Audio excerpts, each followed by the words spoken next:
All right. Well, I'm gonna get everything ready.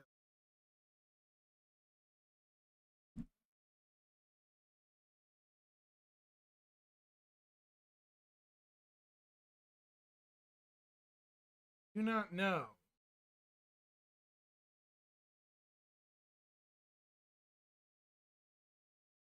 Uh,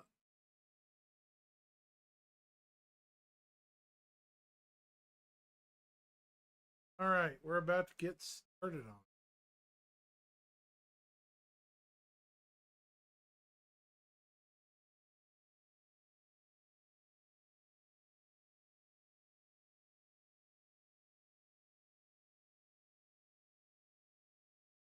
We're gonna get set up.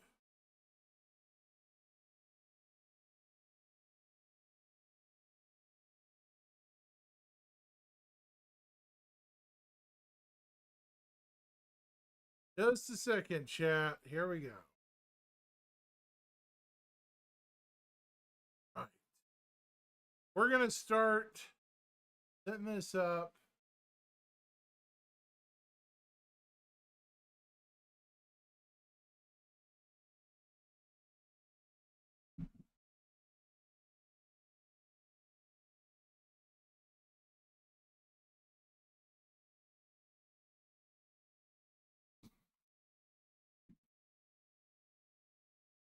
Don't know why it's filling.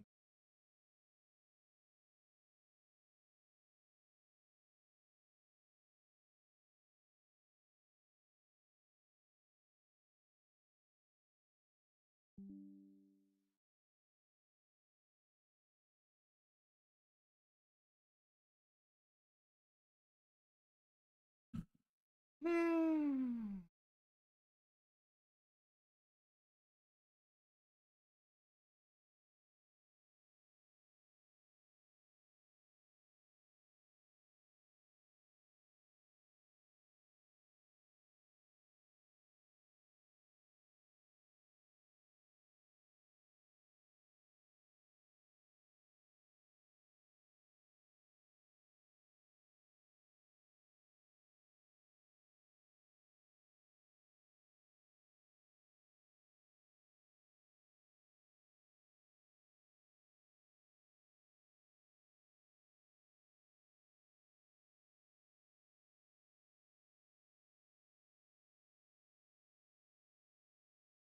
Hang on a second, chat.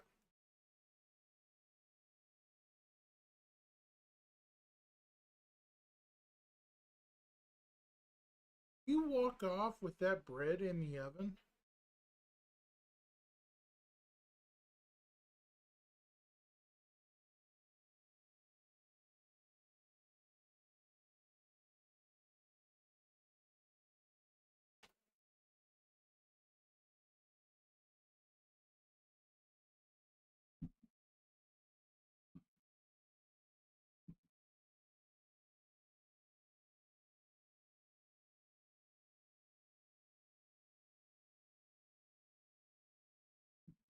All righty.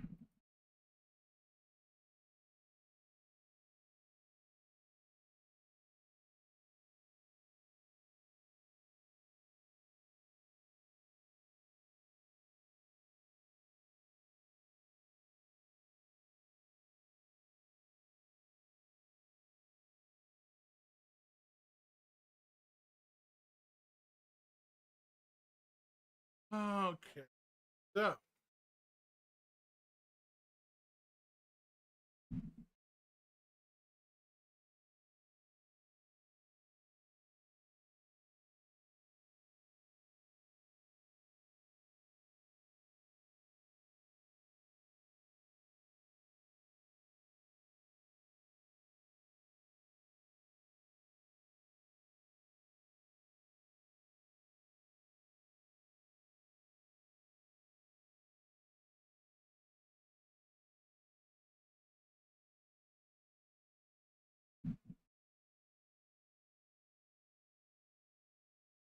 we're going to pause here.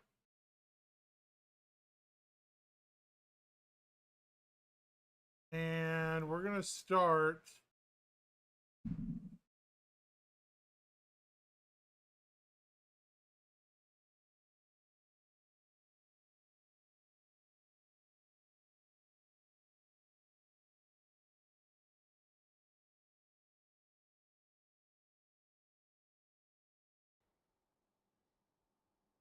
Hi there. We're back. deadly. Yes, take a moment and accept that this is my actual face. I apologize to any children and small animals that it may frighten. It's my parents' fault. So I've got a little bit of a speech here before we begin. Let's see if I can get through without messing up. Probably not. It's a new year, and those that have followed the project for a while can tell you that the first couple months of any year at CIG is a period of examination, of planning, and of taking those triumphs and lessons alike from the previous year and using them to chart an improved and refined way forward for the continuing development of Star Citizen and Squadron 42. So far, so good.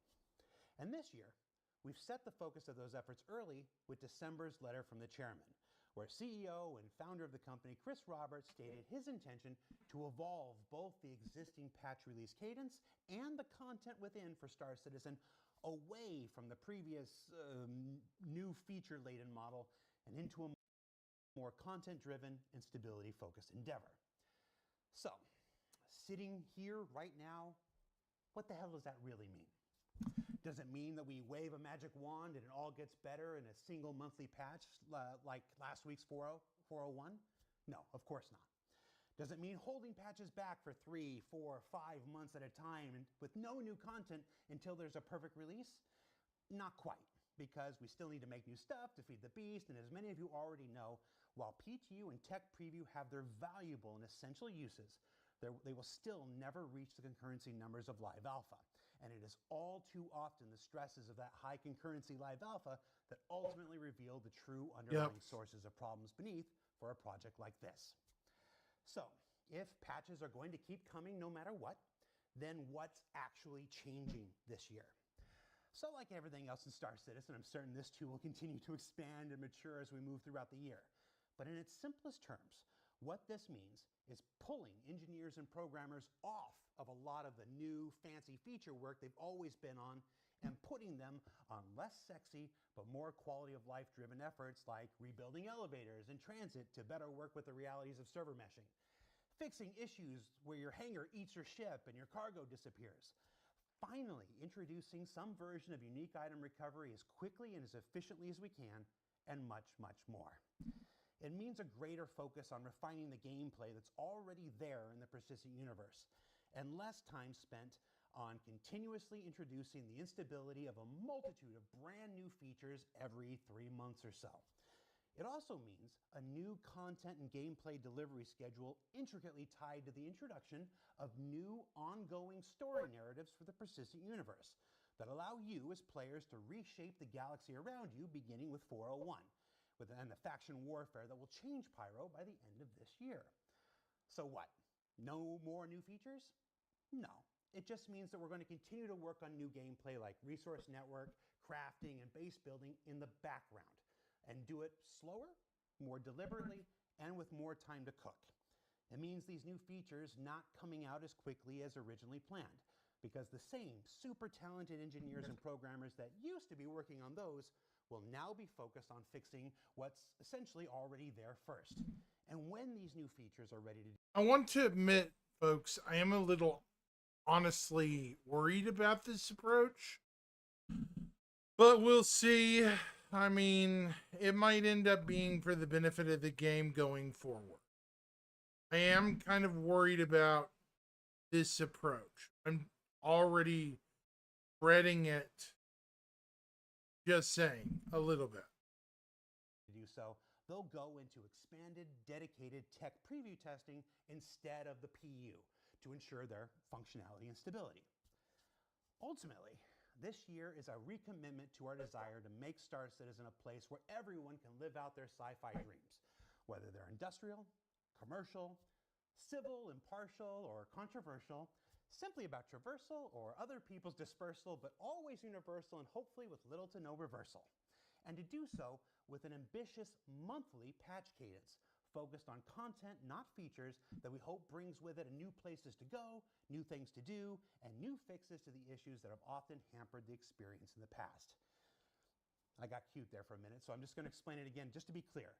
Monthly patches with little to no brand new features causing brand new instabilities, instead full of progressive bug fixes and refactors that will build over time, and with new story-driven content primarily utilizing game systems already in place that will continue developing the stories of Stanton and Pyro and beyond, of factions and sandworms and science run amok and more, including new in-game adventures and discoveries along the way. And that last part is super relevant to you and me and our relationship, and why I'm talking so much right now. Quiet. That's not true. I've never needed a reason to talk this much. With this next evolution of Star Citizen's development, meaning a more content-driven, in-universe experience, and with big feature work taking a back seat to fixing what's already there and then moving into the public tech preview development environment once it's ready farther down the line, so too must our weekly video offerings change. And to preserve that discovery of new story, to evade spoiling the outcome of new content, and to avoid doing 5 weeks of consecutive shows that all basically say every engineer is working on elevators in transit right now, we're making changes to the weekly ISC and SCL content and cadence. So like everything else that continues to evolve and change as the year goes on, we'll be bringing Inside Star Citizen and Star Citizen Live together on Thursdays. We're going to be adding a new Behind the Ship series and alternating between them as the stories we want to tell each week demands. For instance, last week was BTS Fortune on Tuesday. This week, we're having Chief Technology Officer Benoit Beauséjour, who's sitting patiently to my right here on SCL, for an in-depth chat about 4.0 preview, why it was done and how it helped the project, how we used to work, how we're going to work going forward, answer questions about this new focus on stability going forward, and I've even pulled an extensive list of JIRAs that we're going to go over. Already not liking this idea. Some of these persistent bugs. And then next week, you'll get another BTS show on the upcoming Super Hornet Mark II on Tuesday, and then an ISC on Thursday, where we'll dive deeper into what the content-driven side of this new initiative really means. We're going to recap the story so far and look at how the storylines of the Precision Universe will begin to take shape later this year. We haven't even started yet. I almost missed my mouth. So like the recent cancellation of the Lunar New Year free flight was done to avoid further destabilizing the current Star Citizen experience for our players, this change to our programming will provide a multitude of benefits for our players and developers, allowing us to preserve the full experience of the content work for a proper in-game discovery by you, but just as importantly, letting the devs keep much of their focus, frankly, where we all think it should be, on making Star Citizen and Squadron 42 everything we all want it to be. And with fewer distractions by me, the guy they've all come to fear and dread whenever I walk over to their desk. Except you. You don't get to escape. You're mine. Now, there will still be videos dedicated to the making of Star Citizen, just fewer than before. There will still be new ships added to the verse. Most will just use existing gameplay systems to avoid creating instability wherever possible. There will be more patches than ever before. Approximately once a month, we're currently counting about 10 over the course of the year, full of bug fixes and new story-driven content, and there's going to be fewer big-ticket features that we're used to in the past being introduced until things are shored up. In short, too late. It's going to be a very interesting year to be certain. And yeah, this is a lot of talk, to which I'm just going to say, yeah, this is a talk show. It's what we do on SCL. The ultimate proof of these efforts will be seen little by little, month after month, over the course of this entire year. And we hope you'll join us and continue to support us on this new adventure towards a more stable universe. So with that, I'm going to take a drink and we'll get started with the show proper. Roll the cue card. The top. Okay. I'm not a fan of this. If they're just going to do updates and crap, like software updates and no real, feature updates at all, not even minor ones. Yeah, I don't know. This is looking a little bleak this year, folks. Kind of, sort of.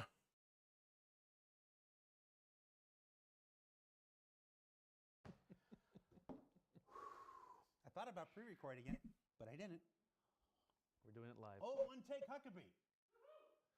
Hi, everybody. Welcome to Star Citizen Live. I'm your host, Jared Huckabee. And if you've never seen Star Citizen Live before, well, this is a really interesting one to start on. This is our special edition of More Stable Universe episode with me and Chief Technology Officer Benoit Beausejour. Benoit, I've been talking too much. Say something. Hi, everybody. How you doing, Benoit? I'm good. I'm good. So for anyone who doesn't know you, let's start us off. Explain who you are and why you're the person that's here talking to us today on this show. So I'm the Chief Technology Officer, or as the acronym means, Chaos Team Organizer. And so my job is to now lead the engineers in their development efforts, but also in the development of the Star Engine and also both games, right? To make sure that engineers know what they have to do, that they have the tools to do it, and that they have the right priorities overall based on the two projects.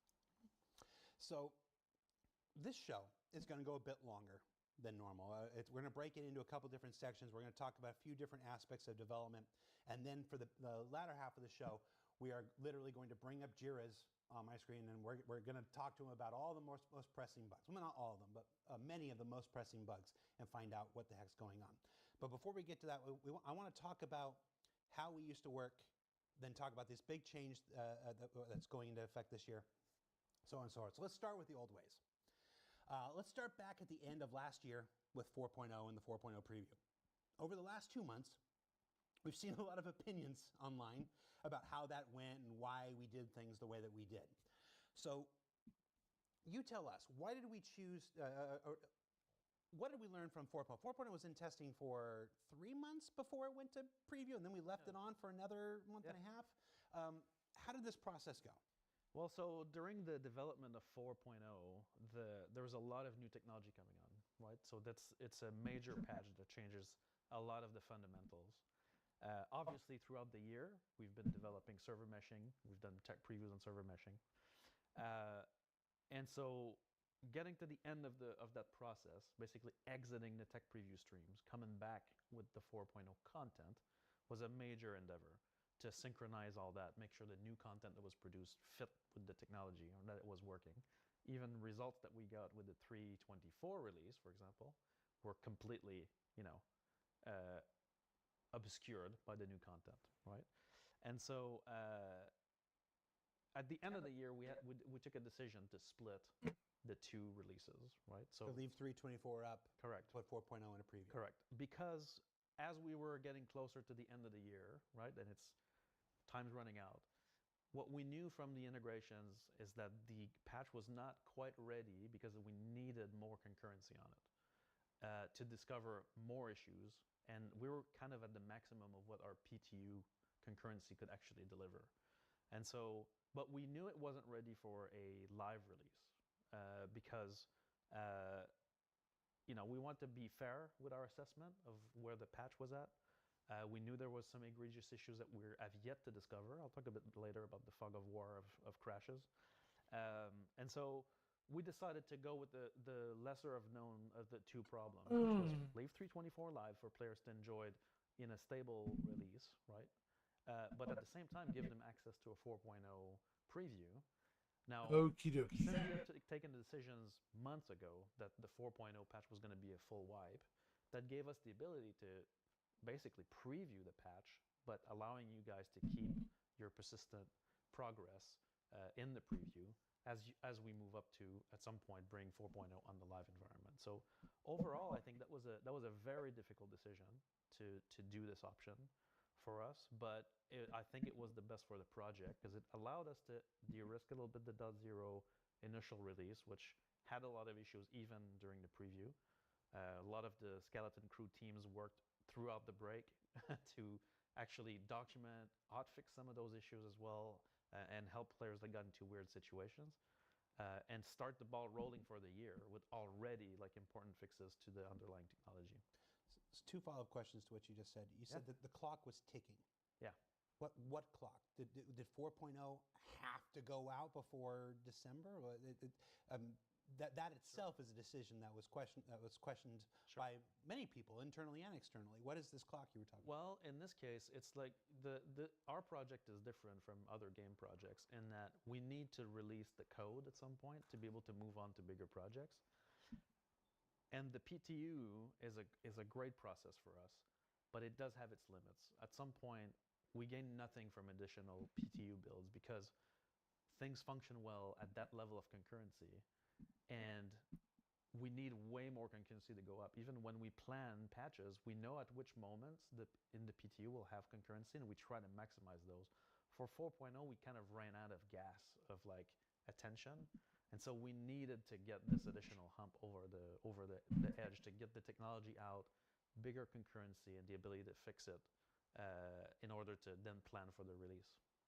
So you said things run well. Not everything was running well, but it's what we've said before. It's what I said at the beginning of the show. Sometimes you can't find those underlying problems that are causing it to run less than well until you get that concurrency up. Correct.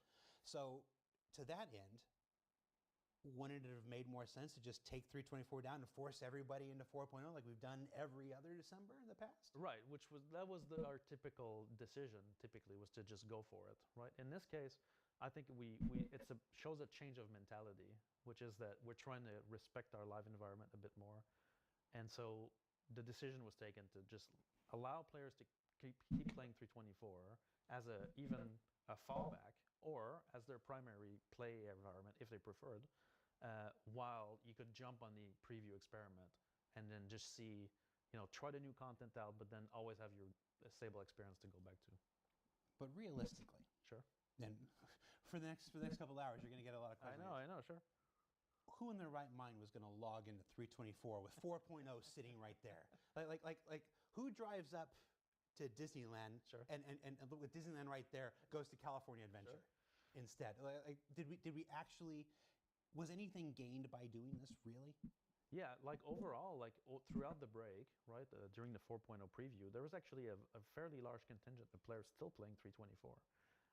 Now, it might have been because of some of the issues at launch, right? So they fall back on the 324 batch, right? Which was a bit the safety net that we wanted to provide. But you're right. Like, of course, like we were banking on the fact that people would go on the 4.0 preview to give us that concurrency. But at the same time, we wanted to give them an escape hatch. Sounds a little bit like we were trying to have our cake and eat it too. A little bit, but I think previously we would have just gone with the 4.0 live at the end of December, which would have been a major issue, and a lot of players wouldn't have been able to play during the break. Okay. So we made this decision. What did we gain from it? Over the holidays, over the second half of December and all through January until 401, what did we gain from running these two separate environments? Well, we've been able to actually do a lot of live comparisons of the two workloads, which was very interesting. In fact, obviously the 4.0 preview workload was bigger than the 324 one, but we were kind of able to compare both. We did gain the ability to fix early some of the most egregious issues that would have been a real complete disaster otherwise, right? That showed up with the concurrency. I'll talk a bit more about those. Actually, we're going to dive into that quite a bit. And so what we've gained is the ability to provide a test environment that was bigger while allowing players to keep an escape hatch and then compare both builds. Mm-hmm. So that's the preview versus 324. And I wanted to get that out of the way. But let's go back to just 4.0 itself. Yeah. 4.0 started testing, I think it was in Evocati in October. Went to Wave 1 in November. We left it in Tech Preview over December and in January. That's about 4 months. Yeah. That's about 4 months of testing. Did we fix anything? Oh yeah. Because a lot of things. Here's the thing. I know what the answer is. I'm being a little cheeky with you and everything. But it's hard not to look at the community and look at the sentiment, look at YouTube and Twitch and Spectrum and Reddit and everyone else. And if you took a real cursory first glance, it looked like, what the F were we doing for 4 months? Sure. What the F were we doing for 4 months, Benoit? All right. Well, so September, October, November, December, right? So since September, we started the real Evocati in October, correct?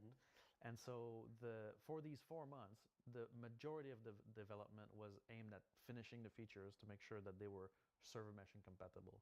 So we still had a server meshing playtest at the beginning of October, right? That was the final one before we actually reintegrated the streams. And so then came some realizations. We were very happy with some of the tests that we've done. We've identified all the issues with our server meshing tests. We knew what we had to do, and then we came back to the main line from the 324 content, and we started running server meshing in Pyro. And major issues started to show up. When we started the PTU at beginning of October, our first PTU was an absolute disaster. All of the metrics that we had captured in 324, and we were like, yeah, these look good, were completely off the charts with the 4.0 content. Same technology, same code base, but completely new content. And so we realized that the size of the levels were different. The way the content was created was a bit different, and that had major implications on the streaming and replication systems.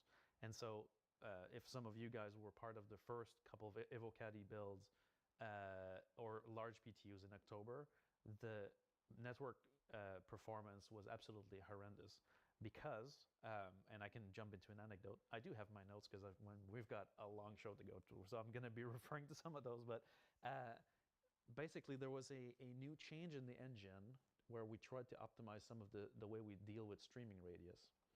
And streaming radius is a bit of a problem in every game, right? Or it's basically the radius of objects, and you decide what you're going to load based on this, based on your viewpoint. Which is a typical issue in games, right? For performance reasons. In Star Citizen, it is a much bigger impact because the streaming radius actually affect what your client is going to load in, what the hybrid, which is the replication server in the middle, needs to replicate, and what the game server is going to also have to provide, right, and simulate. And so there was an issue resulting from one of the engine optimizations where. Now, I'm going to say the final solution, not that's what's how we going got on. there. We had to investigate this for several days to find it. But basically, the way we compound and aggregate objects would actually inflate the bounds of things. And so the new locations in Pyro would actually have a radius of several 100,000 kilometers.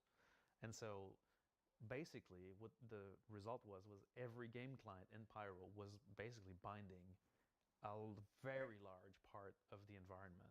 And that created the work on the hybrid service, which needs to replicate this data upwards of 15 to 20 megabits per client across. Megabits, yeah, which is, in the case of our messaging, is substantial. And so obviously in those cases, interaction lag up the wazoo, nothing was functional. And so we lost several amounts of times there, but we learned a couple of lessons which are going to inform some of the changes we'll be doing this year. But so that was the beginning of the 4.0 journey, right? The first build where we were coming in confident from our tests, first PTU, what's going on, right? And so another thing that couldn't be discovered until scaled up. Correct. And then, well, in this case, it's a combination of scale and content, right? But the content scaled up. Yeah, well, in this case, it's literally scaled up, which caused the streaming problem, right? So that's a quick anecdote. What else we've been doing on starting from there was we've established our player counts for launch, right? So from the testing, we decided to shoot for a 500 player shard with basically a 500 what we call soft cap and 600 player cap, which gives us some flexibility in matchmaking players on and off. That number felt good for several reasons. Performance, but also and headroom. We're but also quiet around here. The ability for the game itself to support that amount of players. So the amount, I've talked about this before in some of my server meshing reports, but the amount of gateways we have for hangars. How many hangar holes are there around stations, right, for you to be able to get out without a big queue, things like that. With more players right now, the game wouldn't support it properly. So that was we've established those numbers.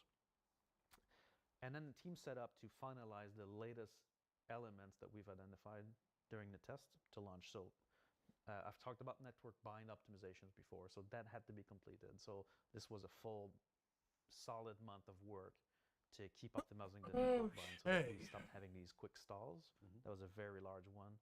Another piece of this was the teleport API. Now, I know that sounds, what is this magic, right? In a normal game server, teleporting objects is very simple because the server has all the entities in memory, and you're like, There's hey, either a checkpoint or something our like teleport that. API needs to support cross-server teleportation of an object, right? So an object that's in Stanton technically can be teleported through the APIs on another shard, not shard, another server in the shard. And so the teleport API had to be kind of finished. There are several systems that use this. For example, common example is if you die and we need to respawn your character, we need to move your player from where he died to where he needs to respawn. And that can be completely anywhere, right? So we don't know what game server will have it. And so in this case, the teleport API had to be kind of finished. So that's part of the work that was done in those 4 months for launch.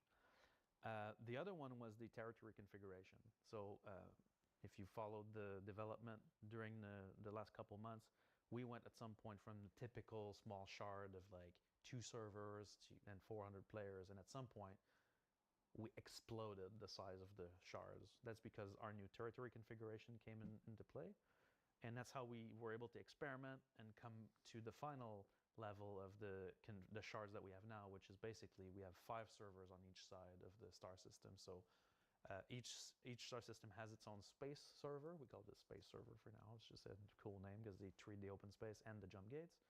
But then after that, every major planet has its own game server that's dedicated to its zone. And so that really opened the shards up, and we were truly now in full server meshing mode. Obviously, a lot of issues came from that, not from the configuration, but from having more servers would have ripple effects on how the entity in the game would actually behave. So we have to touch that. We also identified something that we were not able to finish for 4.0, which was the culling of instance interiors. So, and I'll talk a lot more about hangars later, but basically, when you hear someone in another hangar, that's network instance calling, right? So we'll talk about that in a bit. Now, one of the big fears that we had for 4.0 was that, of course, it's the debut of server meshing. It's a brand new, Anything wrong could go wrong. It's a lot of technology change, but there's always a subtext that performance is going to get better if we go server meshing, right? And the reality is the initial test showed that it did not. Now, not because of our assumptions were incorrect, but because, as always, when you don't completely drive on the performance, it tends to get worse. And so we mobilized everybody, like the entire company, basically, all the engineers, right? Where we started a series of, I called them Joker card initiatives, right? So several teams during the last push received the Joker card. And what that allows them to do is to cut the red tape. So, for example, the network team had the Joker card. They could request anything from any team and get priority. And that allowed them to really move forward on their changes and their fixes. And so we started a bunch of those Joker card initiatives on performance specifically. And so every single day we would take captures. We would review hundreds and hundreds of captures, identify code parts that needed fixing, and then literally without a big process, right? So we've cut the process down. You talked about Jiras earlier, right? This part of the process, no Jira, right? And we just called out, here's a performance hotspot. And then directors from the company, our amazing tech teams and our engineers just jump on those things and go, I know what to do, optimize, next batch, right? And we kept grinding like this to really make sure that we could deliver above 15 to 20 FPS per server, at least, right, to get started. And we want to go even further, but that was kind of our target, was to deliver something where we're no longer dipping under 10 at all, ever, right? And so, for example, the AI team discovered through this process that there was a very large navigation mesh generation that was directly on the main thread that cost us 15 to 20, sometimes milliseconds, which is the frame budget's 33, right? And so the response from the teams were amazing. They rapidly refactored and optimized really key pieces of code to shave on these things, that made a very big difference. Uh, Out of these Joker card initiatives, I'm going to jump into the important ones. Physics is a very big issue for our servers. I've said that before. Not because our physics code is terrible, in fact, it's great, but we demand a lot from it. And we started to look into, well, what's going on here? Why is it costing us so much? And so we really profiled on that side quite a bit together as a team. So one of the things to remember here is that our bugs persist, right? If I don't think anybody's going to forget. They Our persist. bugs persist. And so, but what I mean by that in this case is, if I spawn an object, if I spawn an object intersecting with this desk, right, in any other game, when the map reloads, these objects are no longer colliding, and we're good, right? In Star Citizen, those things will stay in complete intersection in the database and in the shard and in its persistence forever, right? And the physics code tries to solve this, right? And that's what's costing us performance in big parts, right? And so we started this Joker card initiative that we call the Physics Expensive Event Resolution. And so it's about the physics engine detecting these things, which it already did, but now raising it for resolution, saying, I need a solve for this. And so a ship that intersects with a wall or that spawn in a wall, a weapon that falls through the floor and that's stuck in there, right? Debris has been a big one, right? And so we needed a way to solve this. So what the physics expensive event system does is it raises an event for the game, and the game now receives these objects and it says, oh, debris and player ships. Well, I'm going to do something with the debris. I'll either delete it, stow it, transform it, move it, right? And so as we start doing this, it's actually cleaning up all of these intersections across the shard and basically giving us back this performance step by step. And so one of the very large things that was very egregious in this was actually a bug on the ships where on explosion, some of the components of the ship could stay static in the world throughout the explosion. But behind the scenes when the ship explodes, we do a whole bunch of things. We replace some meshes with damaged meshes. Some of the elements are physically deformed and move. And we create debris. We literally spawn debris. Now, if those components stay static and we spawn debris, we're creating intersections, debris straight intersection into these components. And so that was a very big part of the problem. We fixed that bug, but we also added a system to basically raise the issues with the debris so that they could be cleaned up automatically. Another one was the AA turrets. So, as you guys play, you destroy these AA turrets at the key locations, right? Right. And there was a problem with the setup of these AA turrets that when they died, in the same way as a ship when it dies and the components detach, right? The AA turret had an issue in its setup where it would go like this, but overlapping each other. Basically, every time someone killed an AA turret, we add it to the server load forever. And so, obviously, now that's being evicted completely from the system. Somebody in chat is like, you can destroy the turrets? Sometimes. So, yeah, they might destroy Sometimes you can destroy them. I wanna Other times, maybe not. Just, I don't want to get too far in the weeds. Obviously, all this stuff is super important. I've seen some numbers floating around in some various chats about how many bugs and how many fixes were actually, resolved over the course of those 4 months. I asked you to look into the numbers. What were the actual numbers? So for 4.0, between 324.3 and 401, the team have fixed 2,900 bugs in total, but that's over 3,300 tasks. So a bug can require a couple tasks to fix. So in general, that's the number of fixes overall. I'm going to ask a very candid question because 2,900 bugs is a very impressive number. But not for several million lines of code, but okay. Did you fix the right ones? Obviously, those ones were all. Many of those obviously are important. We have a tremendous coterie of directors, a lot of studios around the world who are prioritizing these things, and I'm sure they get us, a couple frames here, or they solve an issue that's going to affect those 10 people over there, and stuff like this. But there are many of our long-term bugs, the things that have just been an albatross around our neck for a long time. And the second half of this program, we're going to get into those one by one. Right. So I don't want so without going into each one of those, because we're going to do that in a few minutes here. Why these 2,900 other bugs, and not just 2 or 3 of the ones that would change the lives of hundreds of people, thousands of people? Well, so I don't do prioritization, but what I can tell you is that most of those issues are filed, they're called out, and they're raised up, but the complexity of some of them require a specific handling. So, if like I've read some stuff over the break where we've hotfixed certain issues, like there was if I remember, a certain exploit that came out for some duping and some people thought it was a beneficial change, even though it was a bug, and we fixed it. And people are like, well, why did you fix it when you could fix something else, right? It's all about capacity to fix. So do we have the right person available for this problem? Some problems require the experts.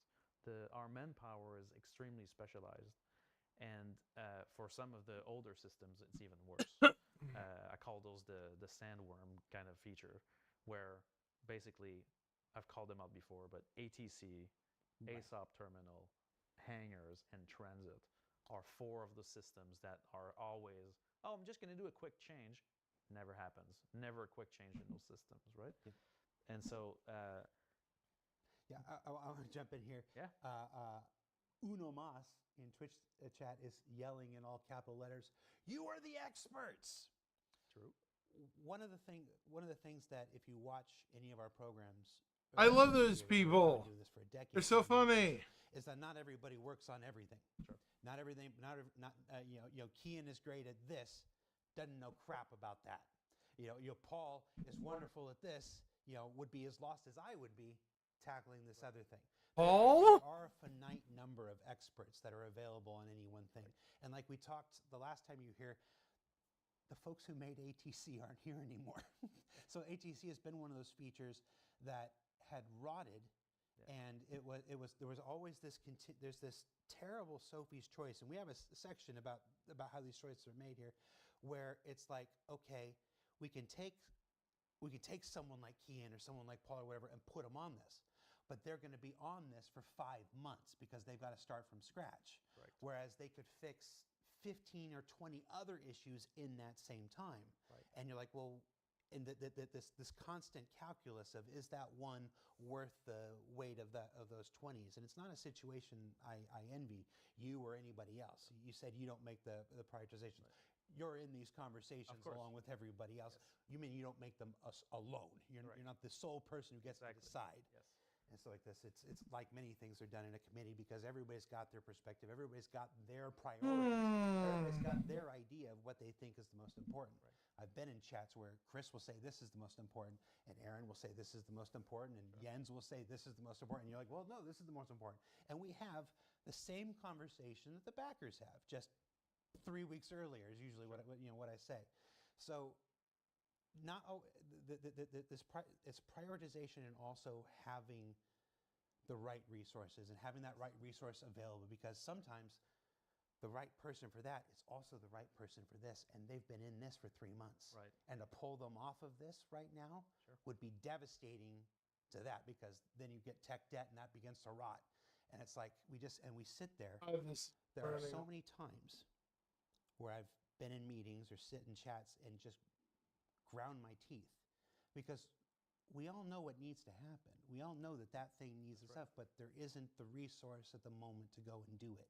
And that's at least as frustrating for us as it is for the players. Probably more so for the players, if I'm being completely honest. But sure.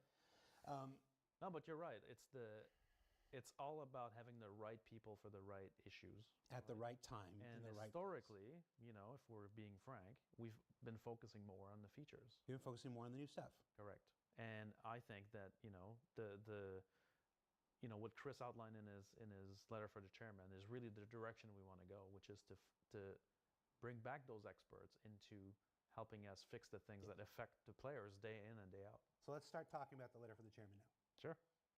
So in December, Chris published a letter from the chairman that would set the direction for our entire 2025. I did a big thing at the beginning about this, and when I'm going to ask you for your version of this, I want to read specifically a few words that were from that letter. As we jump into the new year, our primary focus across our Star Citizen teams is clear: improving playability. Our drive for playability surrounds three critical areas: performance, stability, and content. No features in there. We understand that the live environment must be far more reliable and consistent, and we are determined to deliver on this.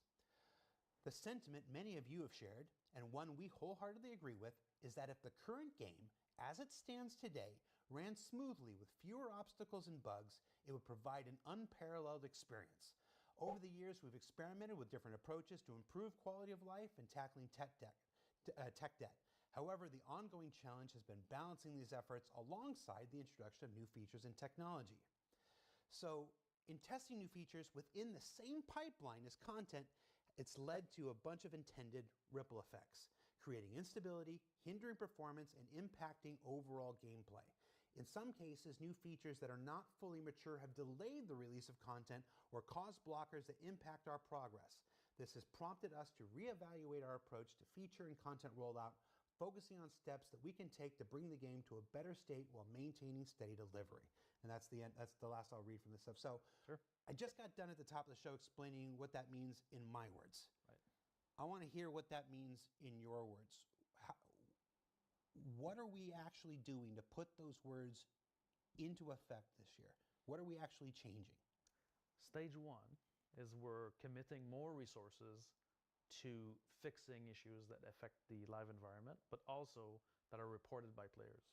And so in a typical setup, we have to take those resources from features, right? So that means that normally if we're on 50 different features, all these engineers are working on new content to build new components or new features, new UIs for these new gameplay elements. And this can go on for a while because there's prototyping, there's iteration, there's merging, QA, and this can take a while to bring it in. And as Chris is pointing out, it creates ripple effects. And so we have to slow down on the features to get those resources to jump into what I call these Katamari issues. Like, we're going to look at a couple later, but issues that require, oh, I need a physics expert. Oh, I need an audio expert. Oh, I need a graphics expert. Oh, I need a gameplay expert. I need a guy who wrote this system. I need a guy who wrote this system. An issue that just keeps growing until it's solved. In order to do that, we need to give a joker card to those issues. And so that's what we're going to do this year, is to slow down on features. We still need to build features, but we're going to pick the ones we can do while still investing in correcting the problems that we know. Well, hopefully they're not boring forever, or they're newly and very active. And even if they're super complicated to solve and require a refactor, right? So we'll talk about refactors, I'm sure, in the next list. But that also means, what I put in my notes, because we kind of prepared a little list so that I can just organize my thoughts. But increasing bug fixing quotas for teams. So in general, teams have not necessarily a quota to fit, but they have an allotted time for bug fixing. We're going to try to jump that by a lot so that we can actually jump on more bug fixes that matter. That's the thing that's key, right? Even though we fixed 3,000 issues, there are maybe 15 or 20 or 30 issues that are really affecting players day in and day out, that are bugs or defects that must be resolved. And so we've put that in a list called the director's list. So every director has a chance to basically flag an issue in their domain and say, I'm going to need a joker card for this issue, and it needs to be solved, right? And so that list is also going to transform itself into a release criteria. So, typically when we do a PTU, we're going through these waves, right?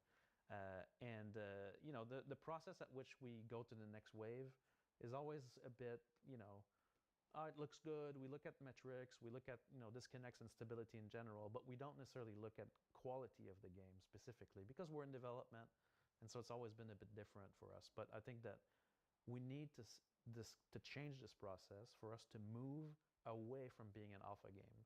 We need to start moving away from the word constant development. In order to do that, we need to professionalize our criteria for launch. And that means that director's list needs to go down. It needs to get the solves that it needs. And those become criteria to move forward. Now, we're going to have to make decisions because we cannot fix everything out at the same time. Again, it's a question of resources. But the goal is to make a significant dent in that list, even if it keeps going up there. You said take or increase the number of engineers and programmers. You're not talking about going out and hiring 100 new people. No. You're talking about the people who were working on base building, the people who were working on crafting, the people who were working on resource networks like that. It's about taking those seniors, those people with the experience, the one that Uno Mas said, the experts. It's about taking those experts. I don't and know how building I feel off of about new feature this. development, Correct. But and it is what putting it them on is. the less sexy, stuff like, hey, fix an elevator. That's an example. It's right? okay. All right. So I want to talk about the three areas that were covered in the letters to the channel. We'll start with stability. Yeah. So I know this is going to sound like a simplistic question, and there are probably lots of Star Citizen. I can see them in the chat right now. JJ Land 614 says no one cares about bug fixing. Is everybody right? Is JJ Land? Is he an everyone idiot? right, everybody? Sorry, there was no reason for me to do that. Sure. So lots of people who have followed these shows and they know parts of this. I've seen the people in the chat. I already know this because I watch everything. This is a show for everybody. Right. What does working on stability really mean? What is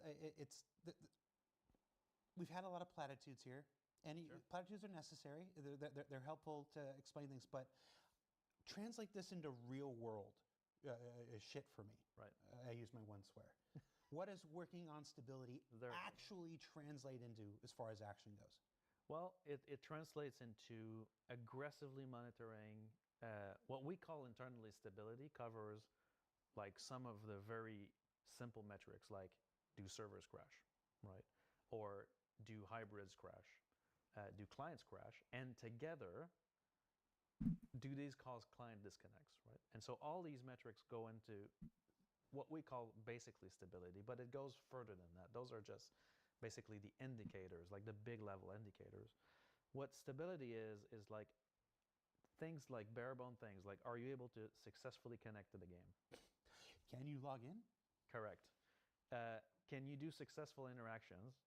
Like, can you go to your ship and press F to join your cockpit and then not it take 35 seconds? Is it consistent and reliable? Meaning, like, is it like this all the time? Or is it there only sometimes, right? So stability is about consistent and reliable experience interactions. It's also, when we work on stability, we're talking about improving the observability. So teams that, when you guys are playing the game, you have a very immersive experience, and issues that affect you during your gameplay are part of your bubble, right? We need to be able to see those issues from I'm the tired. outside. So from the server side, from the cloud environment side, and so improving observability gives us that, because there are many systems in the game that have not been instrumented to be observed, right? And so sometimes, some older systems, I'm not going to name ATC, are going to have like some hiccups that we can't even see, but players report to us, and then we have to investigate, but we need more observability. So that's working on stability is part of that. Changing systems that typically are problematics into self-healing systems so that they can just repair themselves. So when they get into a case that we know, we just modify the system to make sure it tends towards a state that's functional. And the observability comes into play to make sure that it does function. Working on stability also means establishing budgets. So budgets for errors, budgets for performance. And so that affects everybody in the company. But Fix if we everything. talk purely on stability, it's all about, is the content that we've produced here or the feature we've produced here using too much Can't resources. just be whether willy-nilly. CPU, server calls, bandwidth, storage, networking. So reinforcing those budgets, going about finding the offenders, right, that go above these budgets and chasing them down, solving them. So that's stability work. Reducing error rates, obviously, that's part of it. That's the resulting. And uh, the challenge with working stability is that, especially in light of server crashes, is that it's a fog of war. So you can launch a game and you're like a version of the game, and there's one crash that's going around. We can identify dedupe crashes, right? So we know what they are. So we're looking into one, and then we're like, oh, if we fix this one, it's going to be very stable, right? But then when you fix that one, that allows the program to continue. And then more bugs show up, more crashes show up. So it's a fog of war. It needs a constant care and attention. One thing we've done this year to help that is that we have a much more robust hotfix process that, frankly, we use a bit too much, but it does give us the ability to get some fixes out when we see big problems right away. But it's to contribute to that fog of war. So that's what working on stability for me is. It's all of these issues together. Do the same thing for performance. Sure. Performance is it's a larger one. And so performance touches on both the client, the hybrid, and the server. The hybrid is the replicant that takes care of the networking. And so performance is about, obviously, frame rate to begin with on the client and on the server. We talked earlier about server optimizations. It's about loading times. So making sure that the load times are acceptable in all kinds of areas. Like, I'm not just talking about the loading screen. I'm talking about loading in assets, streaming in an area, fully initializing a full location, right? That's the load times I'm talking about. Memory utilization, so making sure that we use efficient memory, that we don't go above our memory budgets. Same thing here. The keyword is budgeting, so we need to have way stricter budget. We need to work on that area. And then finally, resource utilization of your machine in general, but also network connections. So latency and bandwidth, connectivity, and stability of the connection in general that need to be improved. So that's what working on performance is. So stability is one area, performance is another one. All right, so who works on these things? Because this isn't, so we're talking about this major change here. We're taking people off of features and putting them on, new features and putting them on existing features, existing work. This isn't something that vehicle artists do. They get to keep doing their thing for the most part. This isn't something that somebody who makes a distribution center for the environment team does. This isn't something that somebody who makes a really This is the unfortunate content team. the subscriber program does.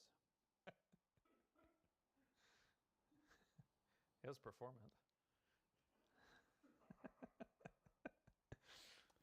Who's the person who's actually who are the people that are actually doing this work? Who's changing to do this stuff? So it's, again, engineering, right? That has a large focus on stability and performance, but it's also,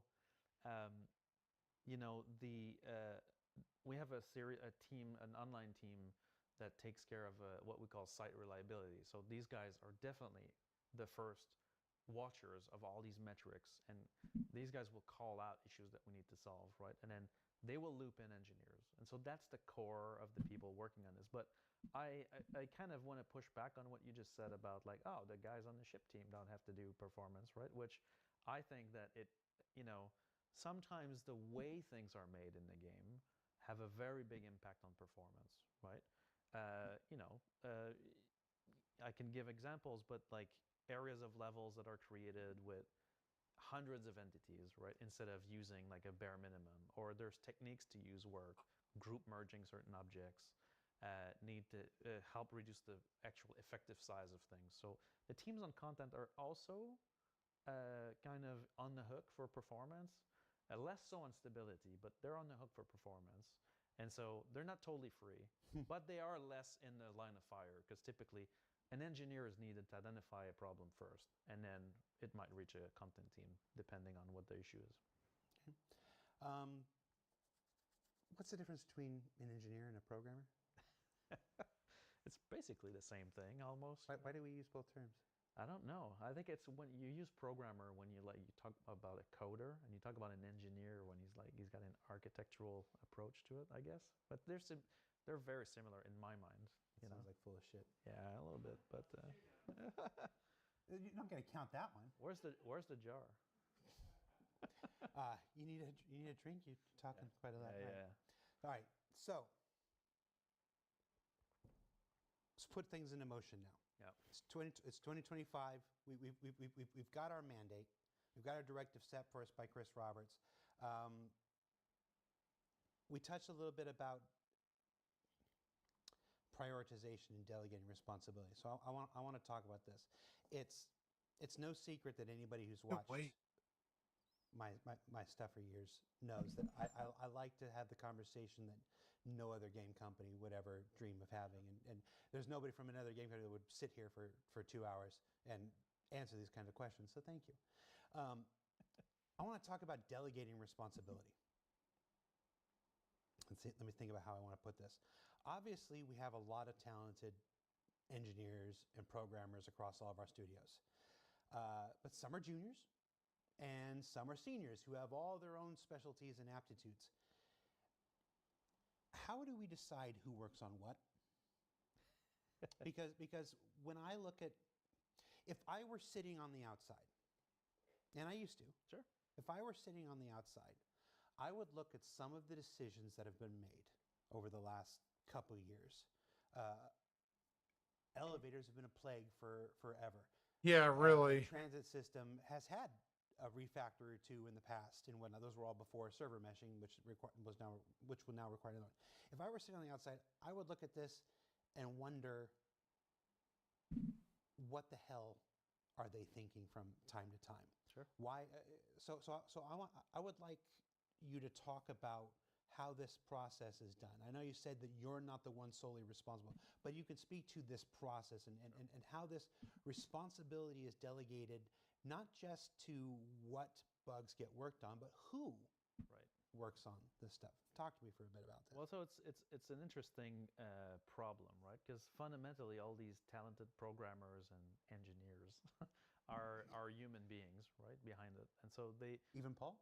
even Paul. I mean, he does have a beast mode, but he is still a human, and I think that one of the challenges that the teams face regarding this not necessarily prioritization. Let's talk assignment first, right?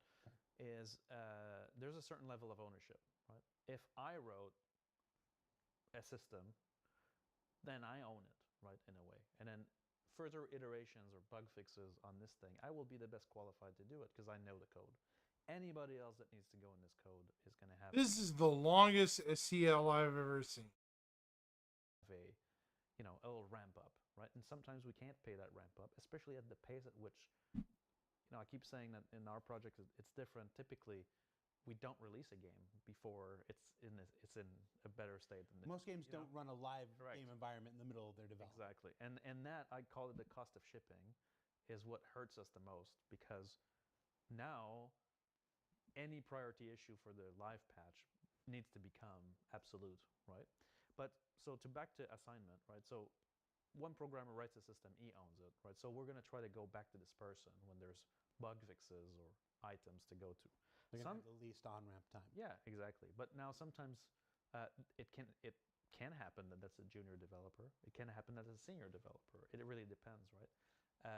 Some systems also end up with no owner when there's churn and people leave and there's replacements or people move on. There's a lot of internal movement at CIG where people want to change their specialty and so. Well, yeah, it's a given you want too. to keep that distribution fair for. You want people. to you don't want to assign someone on chat. pure bug fixes for 5 years because they're not going to stay with the company, right? You need to balance this out in terms of how you assign the work.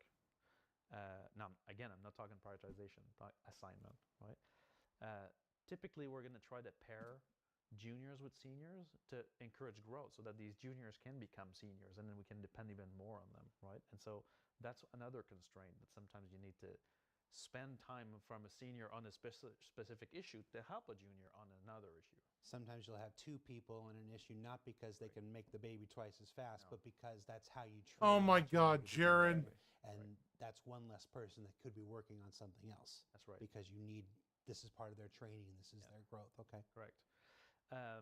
There's also, so we talked junior, seniors, right? We make it simple, but there's also leadership, right? So lead developers, like, I don't know, most people know this, but the lead developer is not necessarily the best developer of the team. Name names. No. But the lead's responsibility is management, right? It's making sure that the issues move and that our plan of action is sound, that it's vetted, that it's it's a code given. reviews, make sure the quality is there, but also just orchestrating the team, right? So typically a lead should spend roughly 40% of his time doing management on the team, right? So leadership is also a key element in that. Even if you pair people and you have a million things going together, what is the drumbeat is the leadership, right? And so you need to have all those combinations to be able to have a healthy engineer team. And so you want to avoid overburdening as well. So sometimes you have some developers that come into the company and they're really good, right? But they're juniors, right? So they're learning fast. They have a lot of energy. They're going for it. And so path of least resistance, we're going to go like, oh, well, look, can you look at this? Can you look at this? Can you look at this? And at some point, that person's overburdened. And we have to release our patches so time constraints come in. And so code quality goes down, right? Take to my phone. And that's an issue we have to battle every single day. Now, we had to release our patches with those features in the old system. And, you're referring back to how we did it before. Yeah. In this new system, in this new way, it's a patch every month, but it's what is ready to go into those patches. We've said some versions of this before, and Patch. let's just be super honest. We haven't been super good at sticking to the philosophy. It was after 3. It was after 3.0. It was after that really long wait for 3.0, right, where some of us had to grow a really stupid beard. Yes. That it was okay. We're no longer going to wait for features anymore. We're going to do this quarterly patch, and then if a feature isn't ready, we're not going to wait for it. It gets pulled out. We weren't so good. The famous at go no adhering go to- process. Yeah, we weren't really good at that. Which we internally called the go go go process. Yes, Which we moved away from. I'm very happy to hear you admit that the go no go process was a bit of a joke. It was the go go go process, and it's because there was this mentality here where we thought that we were a feature driven project. Every patch people expect X number of features to be in there. We have to make these targets in order to keep people engaged and stuff, and it was just this Constant barrage. Ouroboros of shit. Oh God, that's 3. Where it was just, we were constantly chasing our tail and not getting where we needed to go. Now, that's not to throw the past aside. No. We're super proud of what we've accomplished here, but there's a point where doing the same thing year after year, The same way. and we always made changes here and there, and expecting a different result is the definition of insanity. So this year, and this whole thing that we're talking about today, and we'll talk more about it on ISC next week, is it's time to try something different. Now, this is incredibly scary for us. I'm gonna go on the record and say we have been a feature-driven project since the PU was first introduced in 2015. We doubled down on that after 3.0 at the end of 2017. To stop that and to turn all of our focus internally, to turn it all inward, and to say to this incredibly talented programmer, you don't get to work on the super sexy hot new feature. You have to work on elevators now. That is going to create problems for us, keeping people engaged, keeping people interested, and stuff like this. That's when patches come out, and when we get to April or May or whatever, and people are like, where's my new feature? We haven't had a new feature in so many months. That's going to create problems for us on the marketing side and stuff like this. This endeavor is going to create struggles for us in how we position the game, and how we market the game, and how we attract players to come in and play. but we've tried the other thing for so long. Yeah. And it's And it didn't work. collectively what I'm seeing from everybody, from Chris to Aaron to Rich Tywer to everybody down the line, is something I've never seen in 10 years here. Is this everybody's hit a point where we've finally reached a consensus that we've done it this way enough. We have to try this now, and we have to make this experience better. Famously, we were watching a big streamer jumped into game on Friday, had like 17,000 viewers, and 17,000 viewers were just watching him fall into an elevator over there, and it was just like we had already made this decision. Like this decision has been in place since December, but we were all just watching, going, "Man, this can't come fast enough." So this is scary, but it has to be done. I want to ask you another question about this assignment and the priority stuff. I just touched on it. Say you have something unsexy but super critical, Right.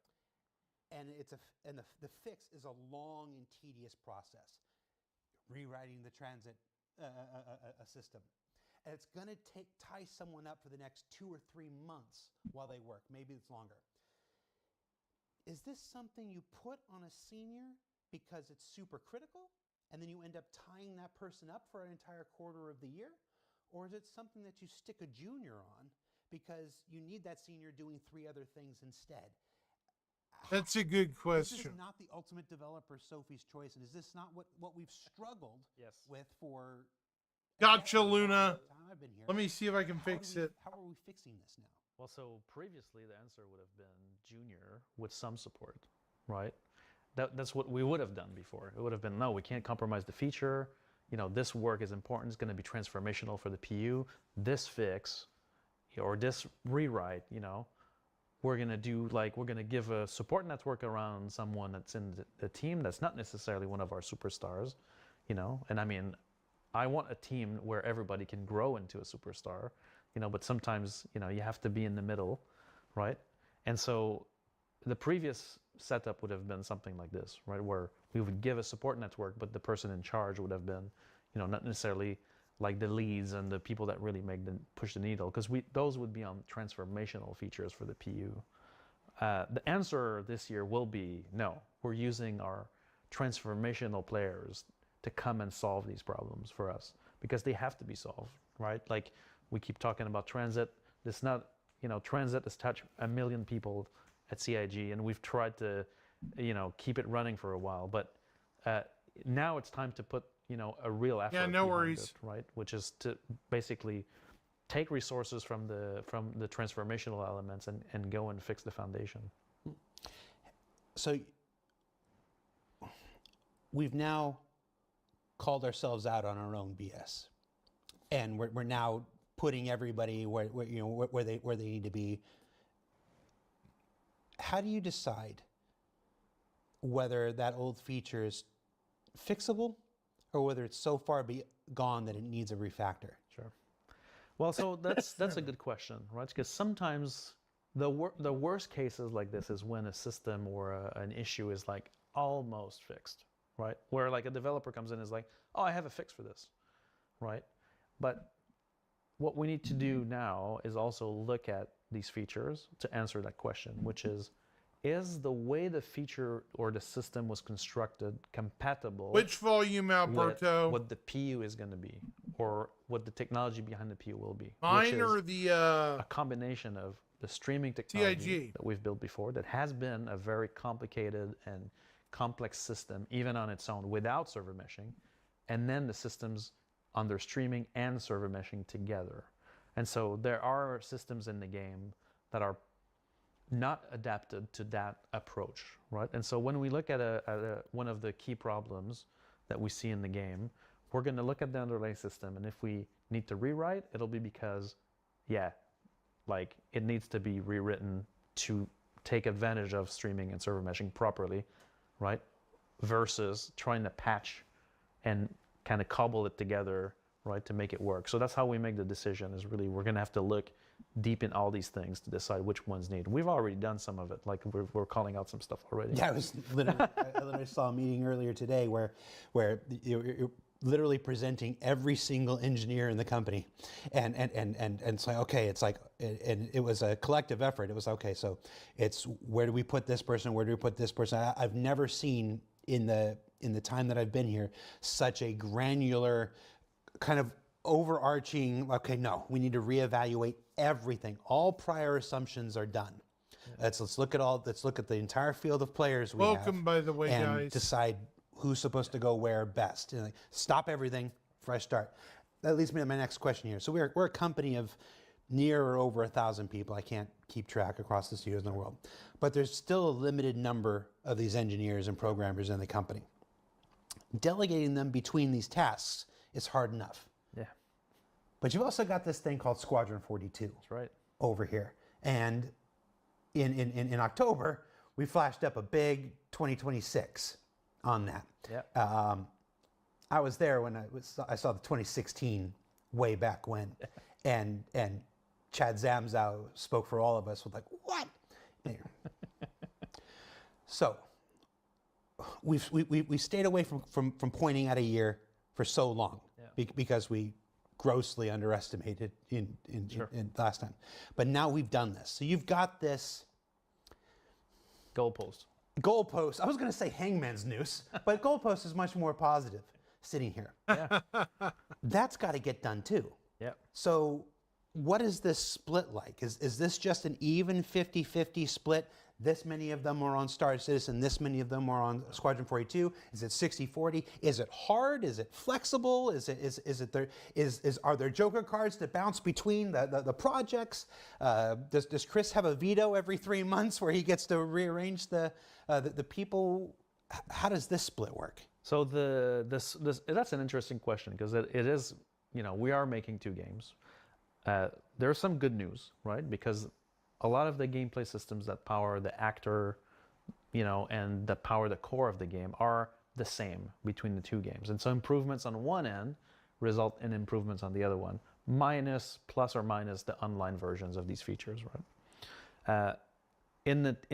Let's say we take one team, right, which is the most important in this one, like the gameplay teams, right? That's where we have to be more fine-grained, right? There's this thing that we have to be careful about, which is context switching, right? Obviously, building a single-player cinematic game and building a multiplayer MMO-like game are similar, but the context switching between the 2 projects costs time, right? So you want to find a scheme where you have the resources on what you're trying to achieve at each milestone. Like Squadron 42 has its internal milestone and its cadence that it needs to respect this year, which is extremely aggressive, in order to get a game completely complete by the end of the year and ready for 26 release. And so there are resources that are, more suited to the type of things that Squadron 42 kind of needs right now in its polish phase and its finalization phase for all the levels and all the chapters. And so obviously these people will be favored to work on Squadron 42. So there's a series of people that are on there.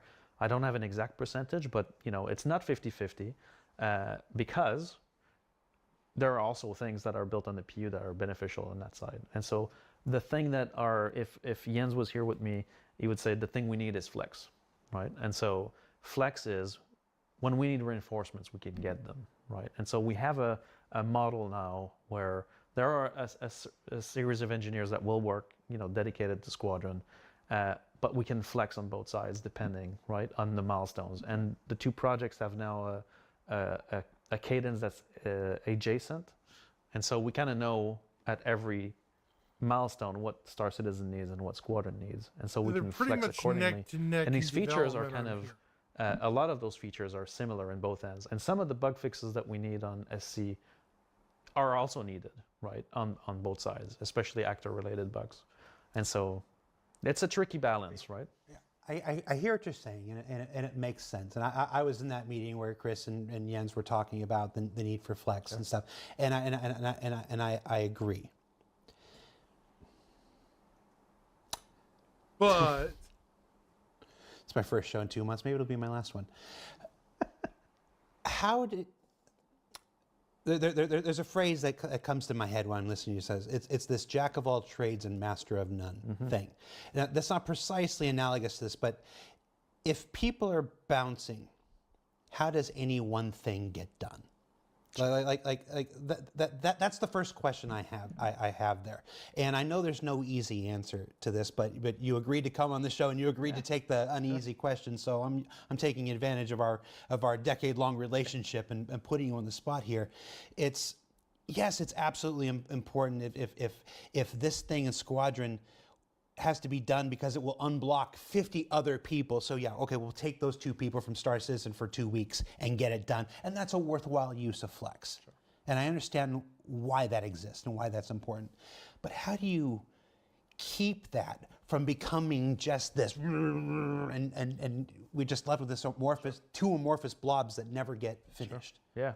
The key is in the specialization, right? So we have teams like, I can give an example, like the mission system team, for example, are highly specialized in the online mission system, right? And so...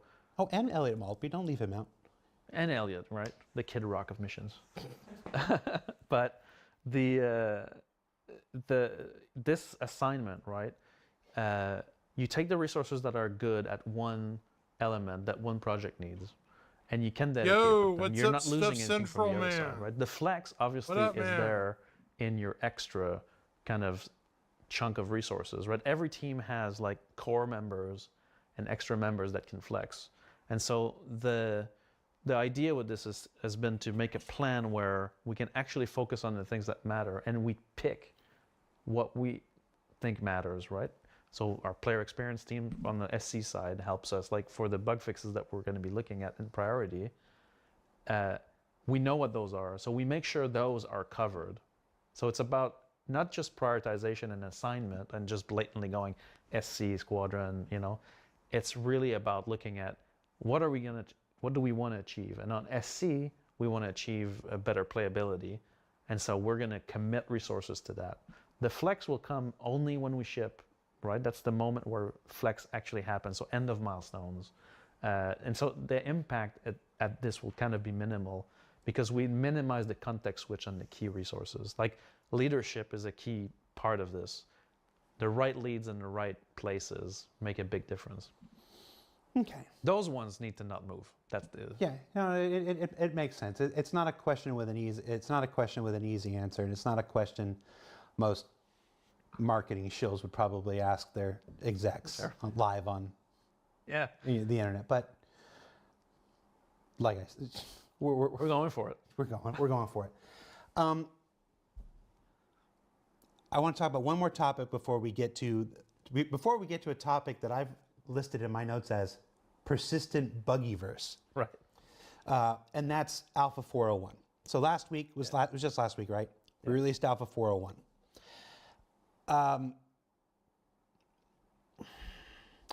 I saw people online, people that, if I'm being as frank with those people as I am with you, probably should have, some people expected the silver bullet patch. Like there was a letter in December and they thought in January there would be a silver bullet where everything was fixed. And I personally find that expectation a bit silly. On the flip side of that though, these are people who have been waiting. Yeah. They've been waiting a long time for us to figure this out. For us to have for us to come in from the cold and realize that so many years of doing it this way, it's time to switch to do it this way. So I understand the frustration and everything is justified. If I'm being completely honest, it was not a silver bullet patch. Sure. This 402, it might even go to PTU today or tomorrow. We're here, so I can't see the chats that they're trying to put on PTU. For the end of this month, will not be the next silver bullet either. Right. As I said at the beginning of the show, this will be a thing where month after month it's going to be a gradual process without apparently. New features, but just new content built on existing features and bug fixes, and slowly we start changing the temperature of the water, of our persistent universe. What was my question? It sounded good anyway, but I'm sure I was going somewhere. Is this the approach? Is this the? When can we start? So I see what I read, and what I read is what I wrote for myself is dumb. I don't want to go ask off that script, question. let's I want to. 401 did not solve all the problems. no. Is it a legitimate improvement over 4.0? In many areas, it's a drastic change. Yes, especially for the issues that affected a lot of players during the break. If you played during the break on 4.0 preview, like a lot of very dramatic problems have been solved in 401. Bugs from or hell, hotfix, right? Because the basically. 401 also includes all the hotfix from 4.0.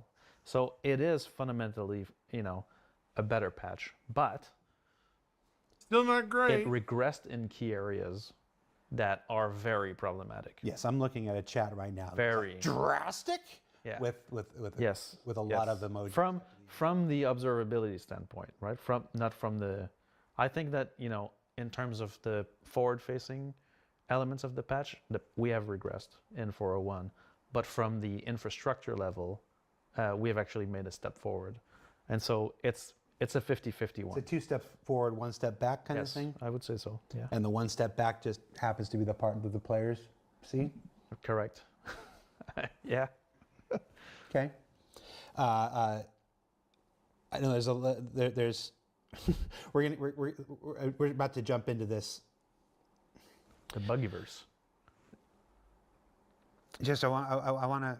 I'm on the verge of something here, and I'm trying to figure out what it is in my head. What I want to say here.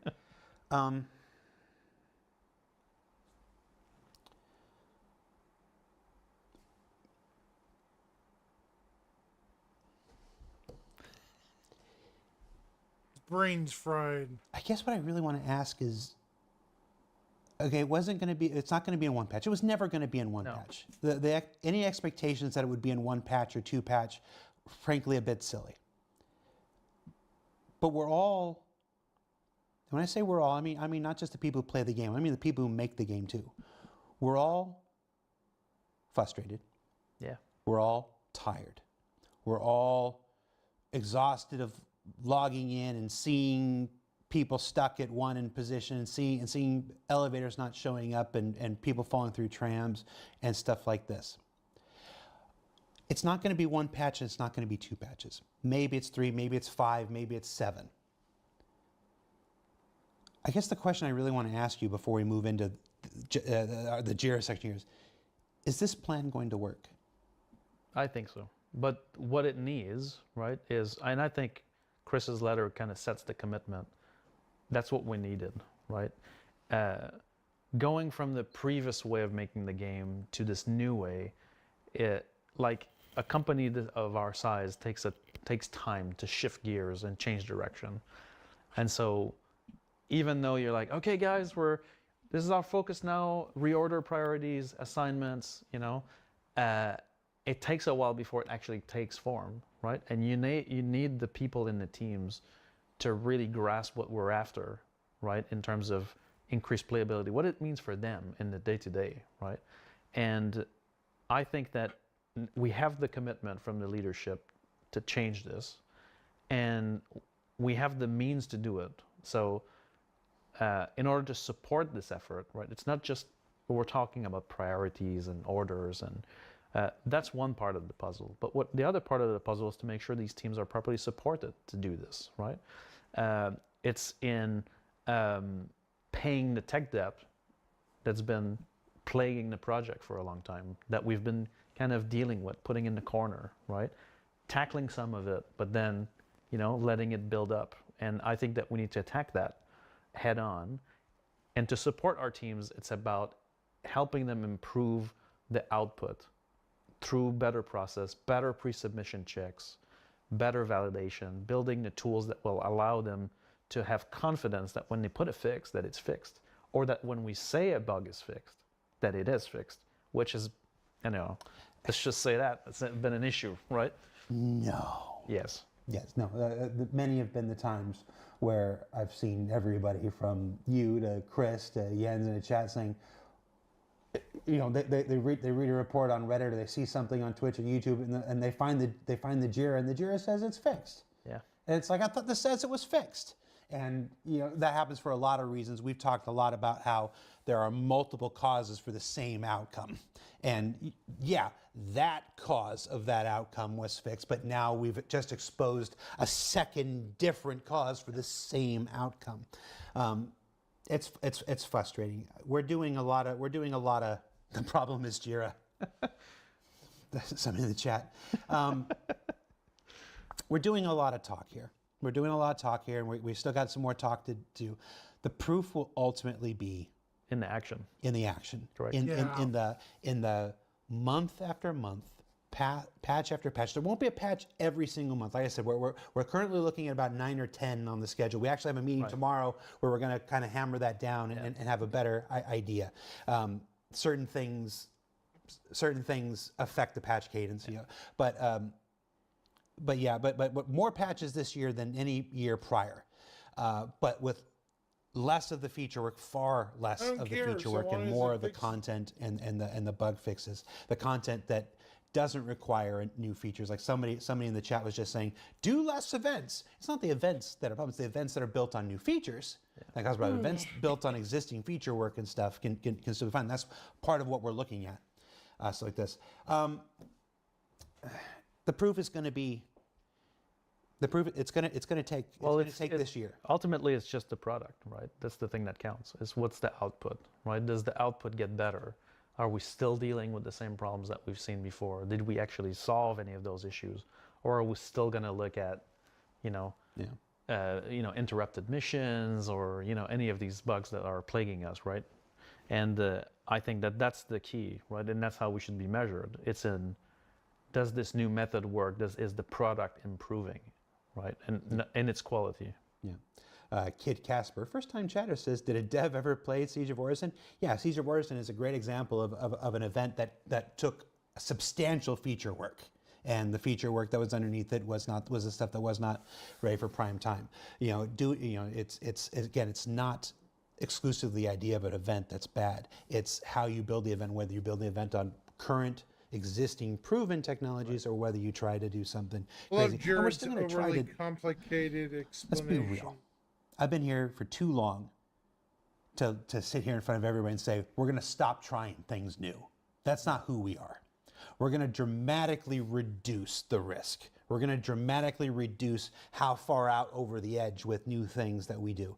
There are going to be moments this year where we still try something new here and there, and hopefully it works better than in the past because of our new tech preview situation, because of the new methodology. There may be 1 or 2 moments this year where we try something new and it still bites us in the butt. That's just, I've been here too long to even remotely hint at saying otherwise. But on the whole, what I've seen from people at every level this year is something I've not seen in the 10 years I've been here, and that is this collective realization that we have to change and stuff. So I'm more hopeful for this year than I've been for other years. It's not going to be a year full of a bunch of exciting new features. It's going to be a dramatically different year with different content and stuff. It'll be interesting to see how it works. It's understandable. Because we've never... No, yeah, it's completely different for the project for sure. All right. Persistent Buggyverse. Yeah. So,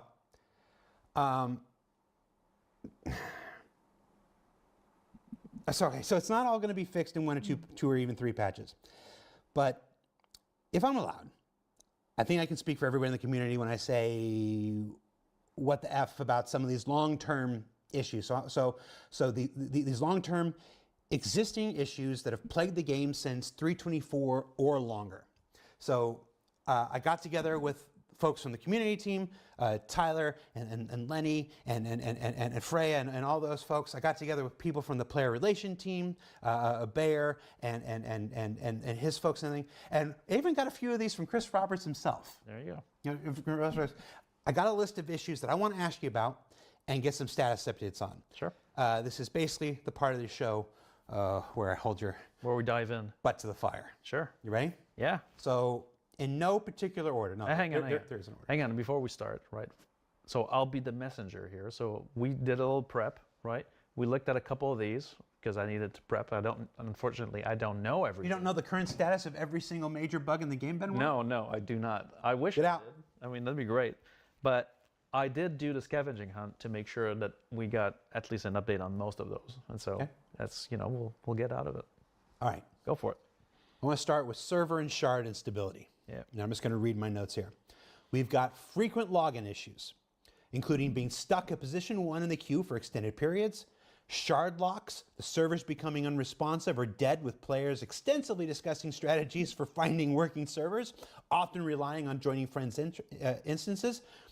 So let's tackle these one by one. Yep. Login issues and being stuck at position 1. So this one we're actually deeply investigating right now.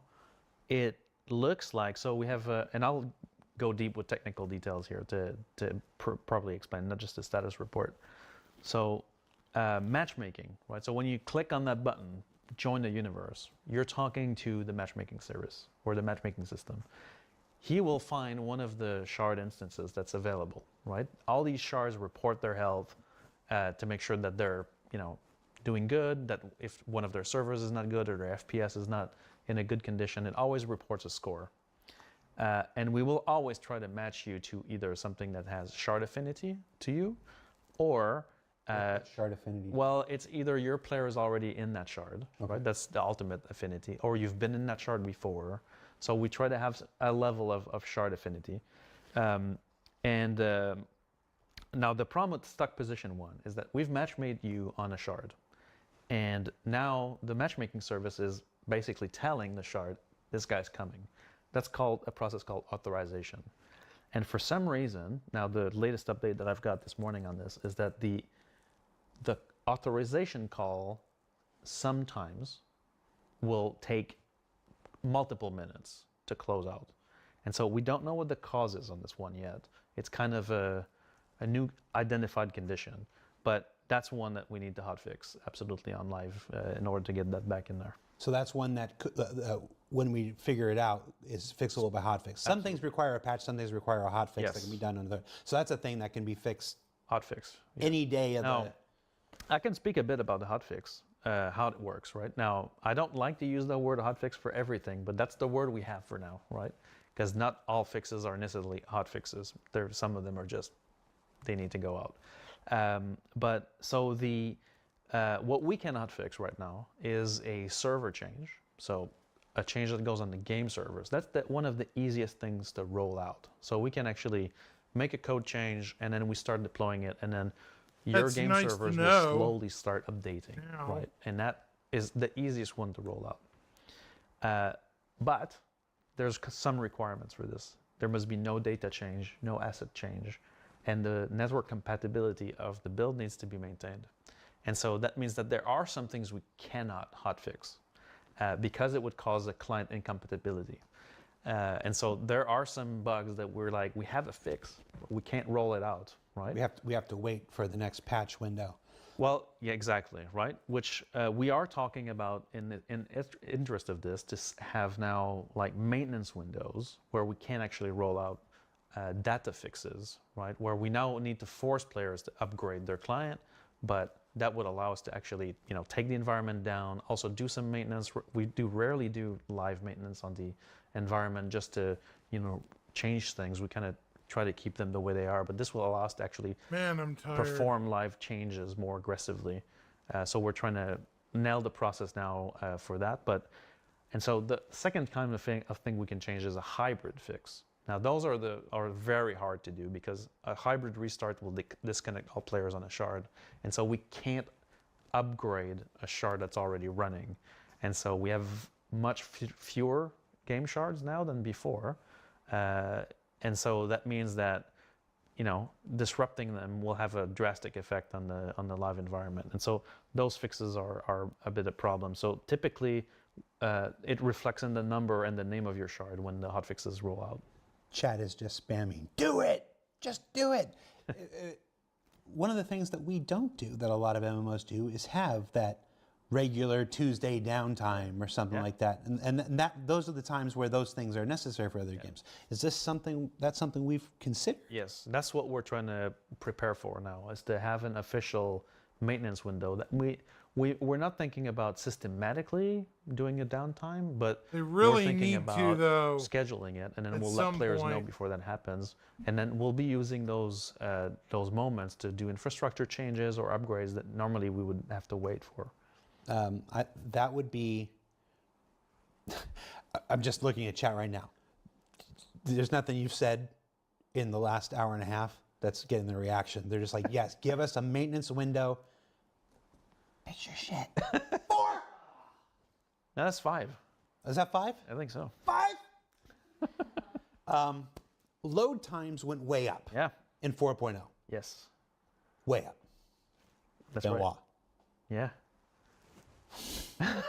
Especially for Pyro. Pyro side. And frequently players would actually time out of their load. Yeah. What gives? So, interestingly, now that's still being investigated, but the current hypothesis on this is that the way the Pyro system was built.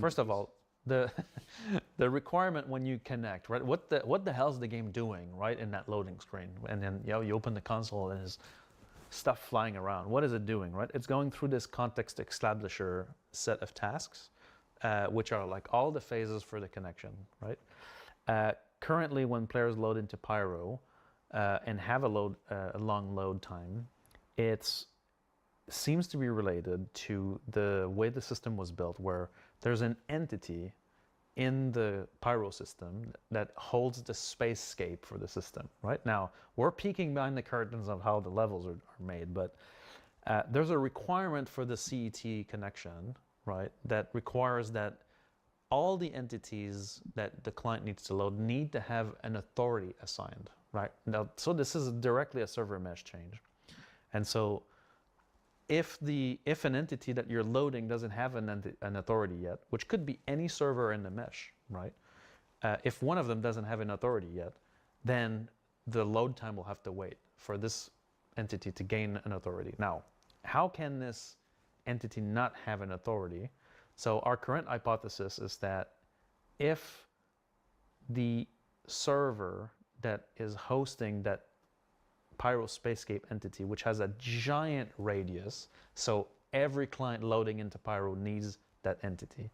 If the server that hosts that entity is currently rebooting because it has a crash on it, then all players will have to wait for that server to do the full provisioning loop, boot up, acquire, load the data, acquire the entity, and then players will load in.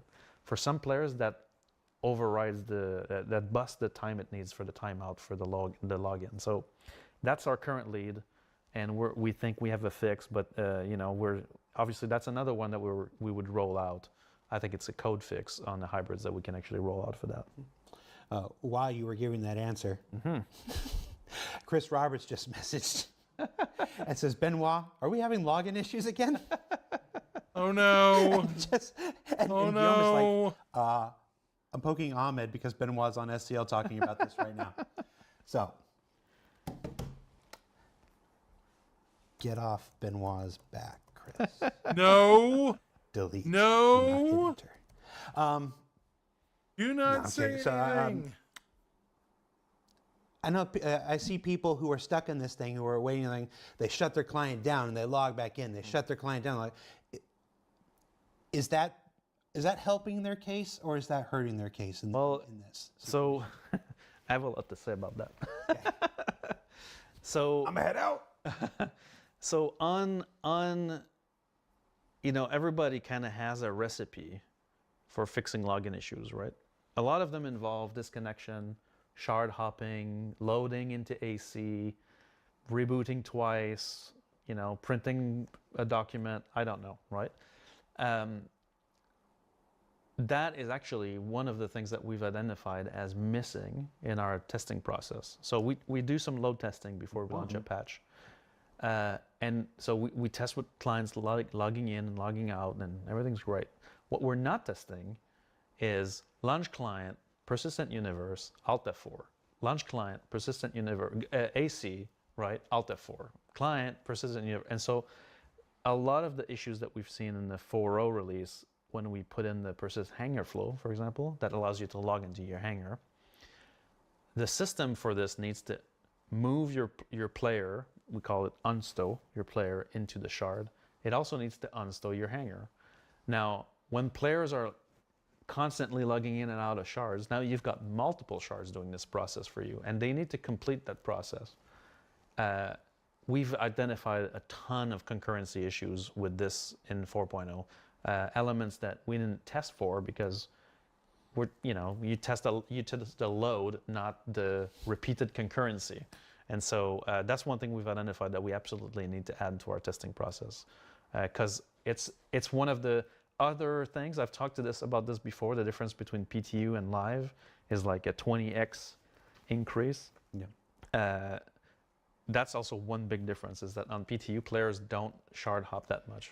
No, one of the forever things that if there's a double-edged sword of PTU, and there are many, yes. but this is like the one that's always amused me. People are more patient on PTU than they are on live because they recognize that they're helping us, they're helping the development of the game, they're doing a job, and that patience is necessary and wonderful. Yeah. But it doesn't make for an effective test of live, and it's yet another reason we have to go to these live environments sometimes, and we don't discover these things to live environments, because live is where Hyde comes out. Right. So many people in PTU are Dr. Jekyll, and they're all nice and knowledgeable and restricted, and then live environment is where it's interesting. It's all right. Well, that's one of the key differences, right? And so a lot of the issues that are plaguing us right this second, right, are still remnants of that we are tracing a lot of them. I spent a lot of time on Spectrum during the break, during the vacation, actually digging into a lot of those to be able to make sure that when the team would come back, that we'd have some traction on some of those. Last question on servers, because then we're going to get to the character stowing and repair here. Yeah. What are shard locks, and why do servers become unresponsive? Well, so that second part's little question here. All right. So shard lock, we never really call this shard lock. This is like a community term. You're never really locked into a shard, but your character can only be into one. And so if you get match made into one of, let's say, US E1B 010, everybody's favorite shard, which it is true, that shard is cursed.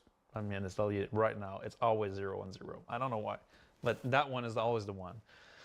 Take it out to the shed and shoot it. It doesn't matter. It doesn't matter which patch. The USE 010 shard, for some reason, is the bane of our existence. Anyway, so you go play there. Your character will get unstowed. So hybrid will unstow your character, moves it from the global database that allows you to go anywhere to that shard. Now you are, according to community, shard locked, right? Because you're playing in that shard right now. What's supposed to happen is that if you quit the client, or you get disconnected, or the client crashes, when you come back, you're going to get match made on this shard again, right? Now, if that shard is no longer available during the time where you decided to come back or whatever, then that's going to give you a nice little 60K error, right? Which will say, hey, your character is there, that shard is no longer available. Now, what that means is that behind the scenes, there's a process that's taking if the shard is crashed, there's a process that's currently processing that shard and will stow back your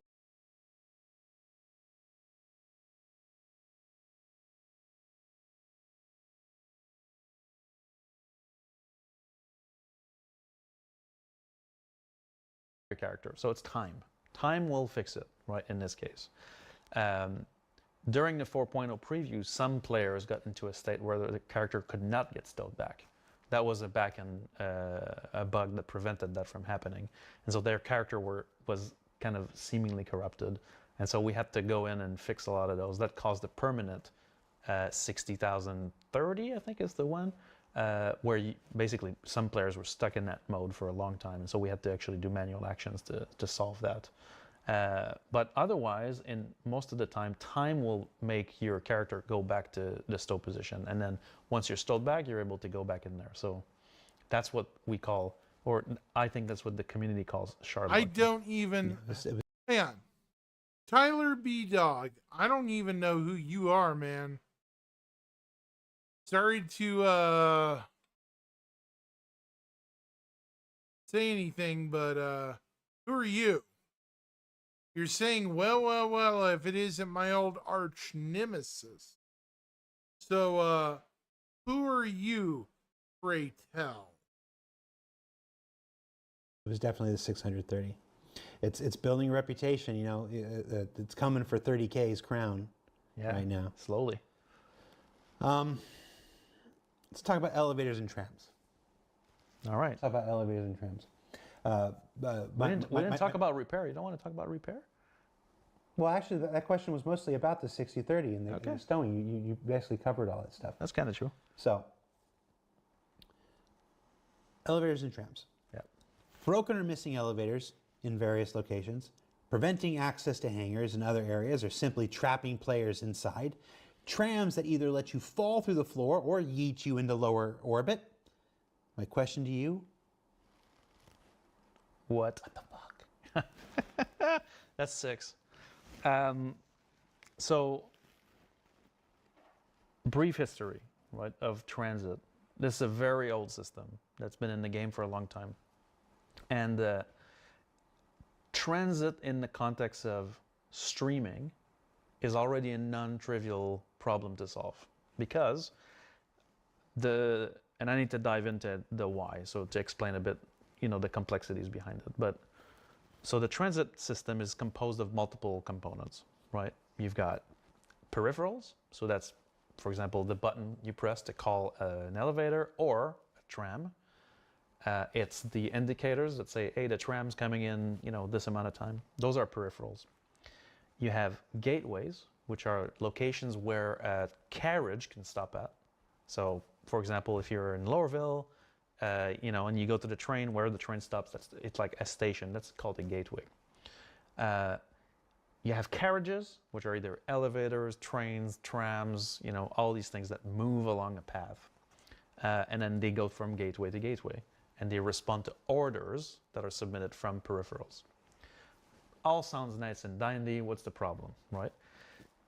So in any game, any other game that doesn't have full-on level streaming, all of these things are always loaded.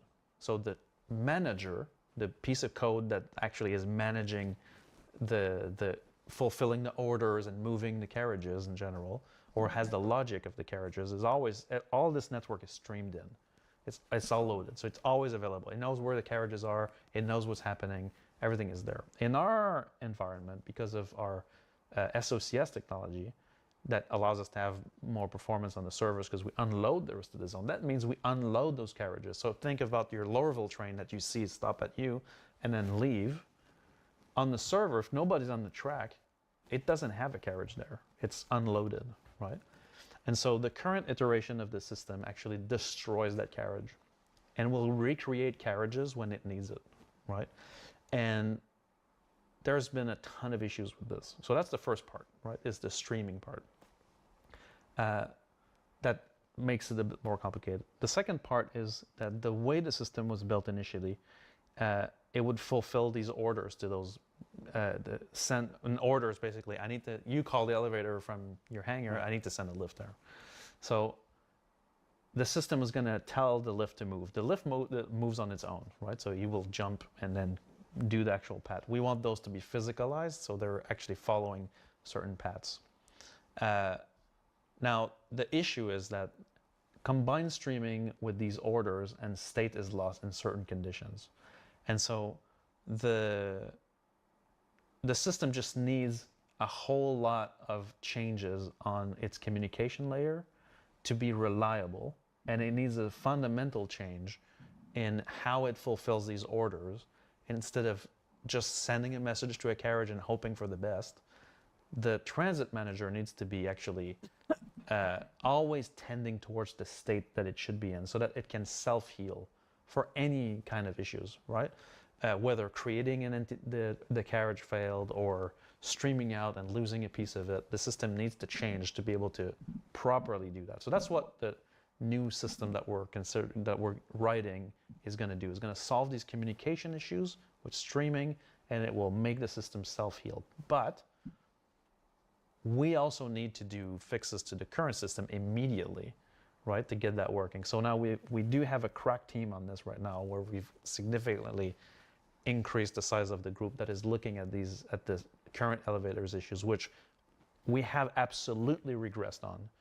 And they're looking at adding the self-healing component I just talked about directly in the system. So I was happy to hear that we have now proper reproductions for at least a couple of cases where the gateways are basically becoming defunct. And so you call the elevator and it never shows up, right? That's the number one case that we see at the moment. Or the other one is a lift shows up, you press a button and it doesn't move, right? So that's when the transit managers lost this carriage, or the gateway is no longer usable. And so now we have those reproductions, and they're not just happening at to players. Now we have an actual case where we're able to actually go down and we've seen what actually is going on. So we can put the self-healing things I just talked about to fix it. So in the past, when we've talked about some of these issues and why they haven't been fixed or whatever, it's because we've had this aversion to doing double work. Yeah.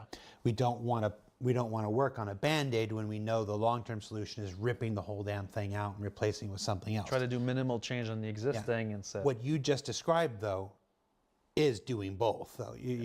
So at present, I just want to confirm this here. Yeah. At present, some amount of persons are working on writing a brand new transit system built for the server meshing reality. Correct. And all this stuff. Yes. Find it hilarious. That's going to take X number of months to do. Not wanting to wait for that because we need to fix. We need to fix now. Right. There's also another group of people focused on a short-term self-healing fix to the current system. Yes. That may not fix everything, but will dramatically improve it, is our hope. Yes. Well, 07 Neptune Studios. How are you tonight? Function the way it should function, which is all the time, like reliable, right? Now, it might mean, because we are still going to have the issue of the streaming out and some error handling, that it might take longer for a lift to arrive in certain cases, but it will arrive. Beautiful. And it will, because it'll have that error checking, it'll have that error, that self-healing. Correct. So the idea is that it won't just not show up. Right. You won't just fall through it. You may wait twice as much as you were used to. In those cases. But then it will show up. Correct. Well, that would be something, at least for the short term. Yes. That would be something. Yeah. Okay, and that helps me explain why we're doing both. Right. No, because we need to why fix we're doing short-term fixes and exactly. long-term. Okay, that makes more sense to me. Somebody asked, do the elevators in Squadron 42 work? They use the same system, but a lot of the streaming levels in Squadron 42 are a lot higher, so they will stay streamed. Single player, yep. And then many people are like, just build stairs. Yes. Who knows? Maybe stairs. Maybe we can convince Ian and Nick's will be all stairs. Yeah. No. Or ladders, maybe. Yep. I don't know. God, don't kill us. Hangars. Yeah. Hangars. All right.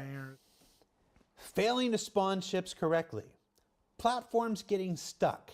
Ships being destroyed while they're stored. Yeah. I saw that one. I'm like, what? Like, or hangars being assigned incorrectly. One by where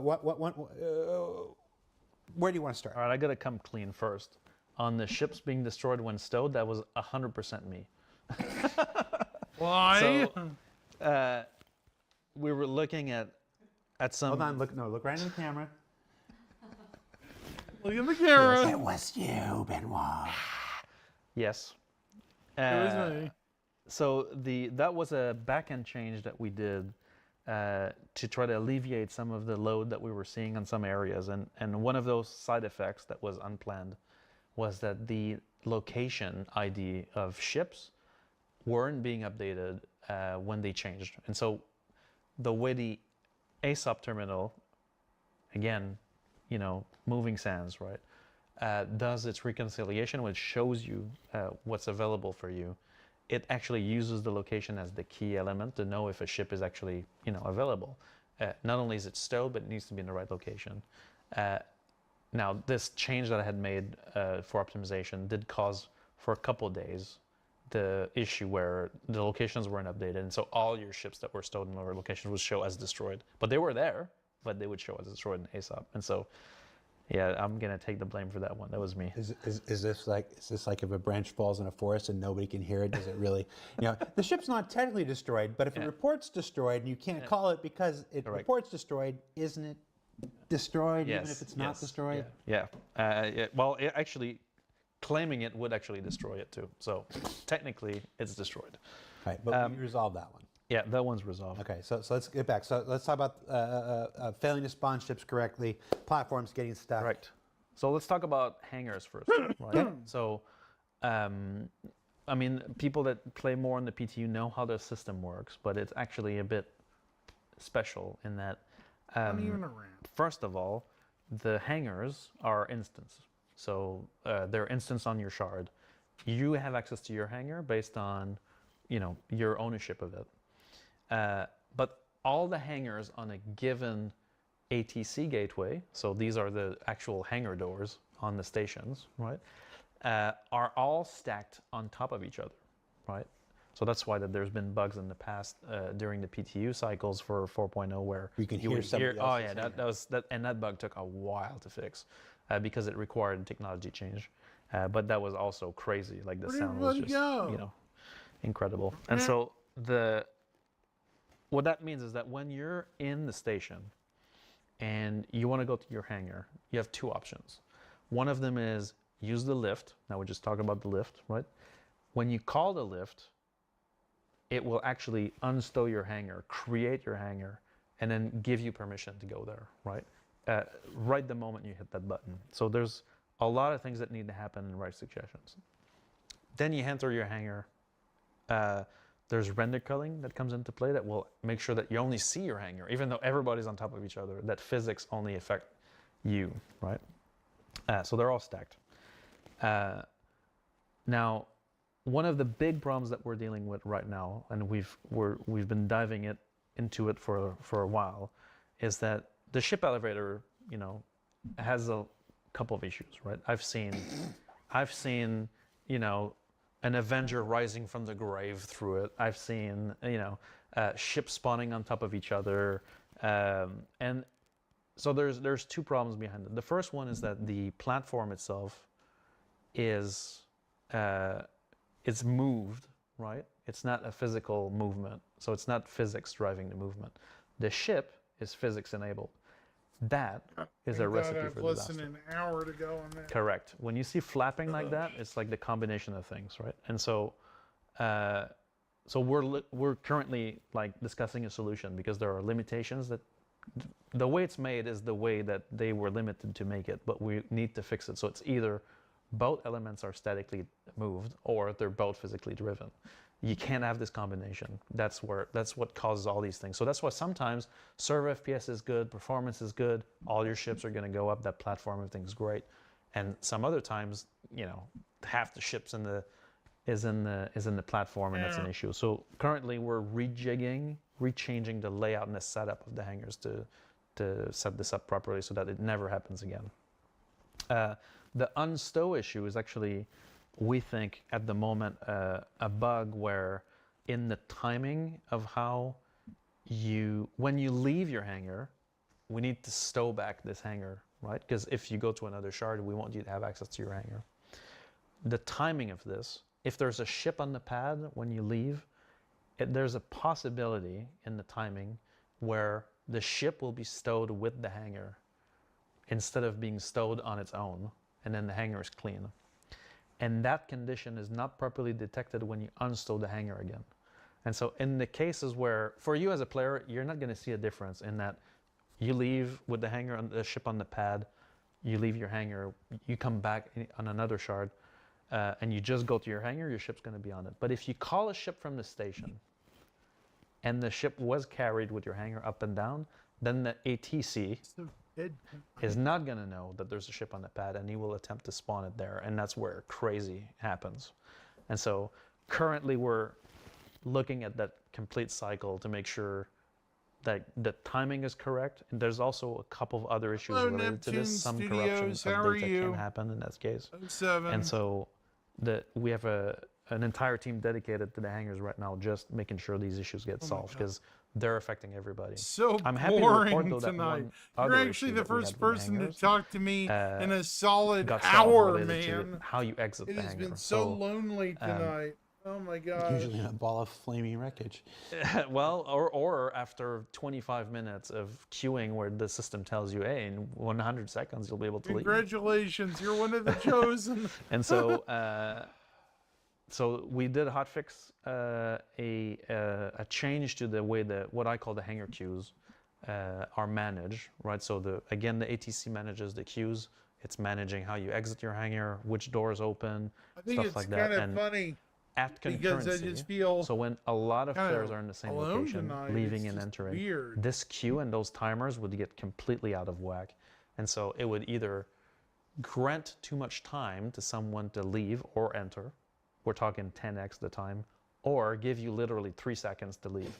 And then players would get stuck in the doors, where the doors would go, and then would try to squeeze them out, the doors would squeeze them out. And so then, you're trying to work out the rest OBS is, and is Twitch a so little bit people of a can party. join the org I'm So in, and it hella we boring. Hopefully Yeah, I have get something on that. live already alleviating this, but Definitely we're get still that. tracking to confirm I'm part it of an completely org, that it and I'm doesn't trying to happen get again. them to use me as a. For the folks that are still in the chat know, saying, please just give us staircases, the hangars are instanced. The stairs would just still go to the elevator is a portal between the real world and your instance world. Even if you spent 5 minutes going It's up and just downstairs, hilarious. you would still have to hit a portal where you have to queue and push a button Yeah, and it makes a usually portal for your thing. bookwork, It's though, the same is thing. hella An elevator boring. is just the mechanism. Stairs don't solve it, unfortunately. Hard work of developers and engineers solve it. What's the obstruction tuning and stuff? It's I saw. I've seen images internally of the elevator won't go down, and then Brett or somebody on player experience or whatever will jump in and go under the thing, and they'll see a dragonfly stuck under the elevator that stops it from going down. And so the That's problem we hilarious. talked about physicalization of the platform is definitely related, because then the obstruction code that will, you can't bring down the ship elevator because there's obstruction, initially was like, if there's like a speckle of dust under that platform, it's not going to move, right? Which was, let's just say, a bit too aggressive. way too aggressive. And so I think at this point we're doing cleanup to just try to stow back. If one of your ship goes on the platform, we'll deal with it and stow it back. But it still needs work to make sure that, even if, I remember one of the early 4.0 preview bugs was like a water bottle would clip through the platform and then would prevent the hangar from functioning completely. And so now we're trying to, again, in the interest of self-healing for these systems, right? It's about, let's not just work at preventing the condition, let's also work at what if it happens anyway, right? We need to do aggressive cleanup to keep the system working. Like the hangars, the elevators, the hangar doors, the ATC systems are all part, in my mind, of what I call the traversal of the game, right? And bugs that affect the traversal of the game, that prevent you from going to your ship and leaving, or entering and refueling, they are of the utmost priority, right? They have to be solved, because if that doesn't work, then the game doesn't work. They're critical. And lastly, I'm looking at this JIRA for the hangars being assigned incorrectly. Location ID, it's got your name on it. Well, I've been investigating that one. Oh, okay. Yeah. You're not responsible. I'm not responsible for it yet, until proven otherwise. But in this case, it seems that there's a condition where you can have more than one hangar in a location of the same size, which should not happen. And when the system gets in this state, it might pick one or the other, which can lead to you not having a hangar at all. So that's the thing that we're trying to find out how it actually happens. Okay. second batch of hangar issues. Sure. Yeah, no worries, man. Unfortunately, I Hangar might lifts have to go to that clip sleep player before ships midnight and tonight. destroy them. I won't Doors be not opening and up closing much correctly. longer than an Losing hour. your personal I hangar had completely. school earlier And tonight. I'd be overlapping with the physical and- items. We've covered that one. Yep. So hangar lifts that just clip the little It tiny corner of sucks, the but spaceship and make it go I'm glad explode. you at least Sure. stopped in and said Let's hi. physicalize there, Benoit.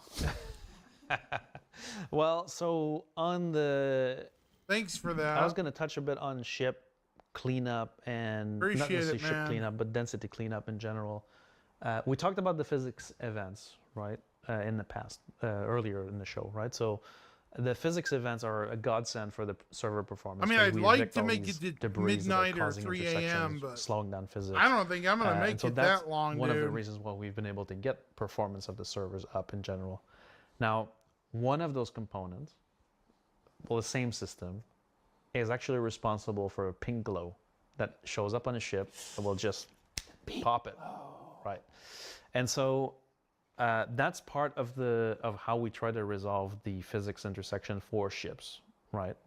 And the way it works right now is that it has a smoothed number of frames where if the physics engine is like heavy intersection, at some point it will go like, okay, like something needs to happen.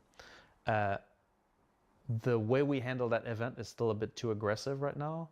And so in some cases, it triggers a heavy intersection and will pop out the ship. But we don't want this to happen to attended vehicles ever.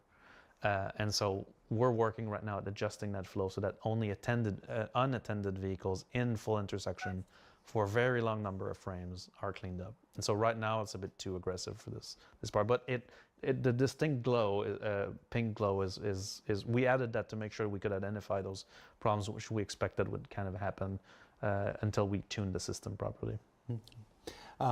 We are at 2 hours. Wow. I want to keep going. Yeah. I want to keep going. Pete, Dave, Lauren, are you okay? They probably want to go eat. Honestly, I'm not even joking. If you need to go, just leave the camera switched on Benoit. Yeah.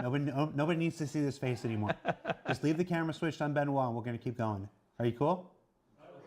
Okay, but seriously, if you do have to go, do it. Just wave and be like, it's on Benoit. I can see it. I want to keep going. Yeah. Inventory and item persistence issues. Right. Items are disappearing from inventories, ships, and storage containers. This includes bought items, looted items, mission cargo. What's causing this? What are we doing to resolve it? Well, so on the inventory system, right, there's, or I should say on the item system. So the way the entities are tracked, entities have entity classes that define what they are, right? And there are, I want to say, tags or configurations we can attach to entities for things that we want to automatically clean up, right? Again, we're back on cleanup, right? Because it's important. So, for example, AI, characters will have what we call an auto stow or auto bury policy. Auto stow will bring something back to an inventory after certain conditions are met. Auto bury will destroy an entity if certain conditions are met, right? Automatically. So that's our ability. That gives us our ability to go, this thing is good, let's say for 12 hours, and after that, we can get rid of it. This is true for like debris or things we spawn on the side or things like that. And so a lot of people have reported losing items, for example, from CZs that were acquired in CZs. That's, at that point, it wasn't even a system issue. It was really, those items were flagged to auto-destroy, basically. And so some players looted armor and were like, started using those armors. And then when the conditions met for the auto-bury, those items disappeared, right? I almost lost this one. And so that was a bad setup, right? And so now I know that a lot of those items have been retagged, right? And so the auto policy will not apply to them, or not if they're attended. Again, it's all about making sure that the right tags are on them. So that explains some of the inventory things. There was one I was looking into with a player actually recently where when you read your inventory, there's caching going on, right? And when your inventory changes, that cache is supposed to be expired. in certain locations, for some reason, that cache, like especially in CZs, was causing some problems. So opening your inventory in the CZs would be empty, and then you open it again, and then you store something in it, and now other items show up. That's a telltale issue of the cache. So we're actually revamping the query cache right now for these elements to make sure it's always consistently updated. Your stuff is there. It's just It just can't show. It's cache as nothing. Yeah, exactly. With long-term persistence, it seems like there's it seems like there's always some level of something disappearing. Yeah. Every patch. Yeah. What's going on here? So LTP is a fairly complicated system, right? But if I can simplify it as much as I can, when you stow something in an inventory, and we take that item and we process it. Now let's take a easy example. Let's say a single gun. You have P4. You have a P4. You put in an inventory that you own.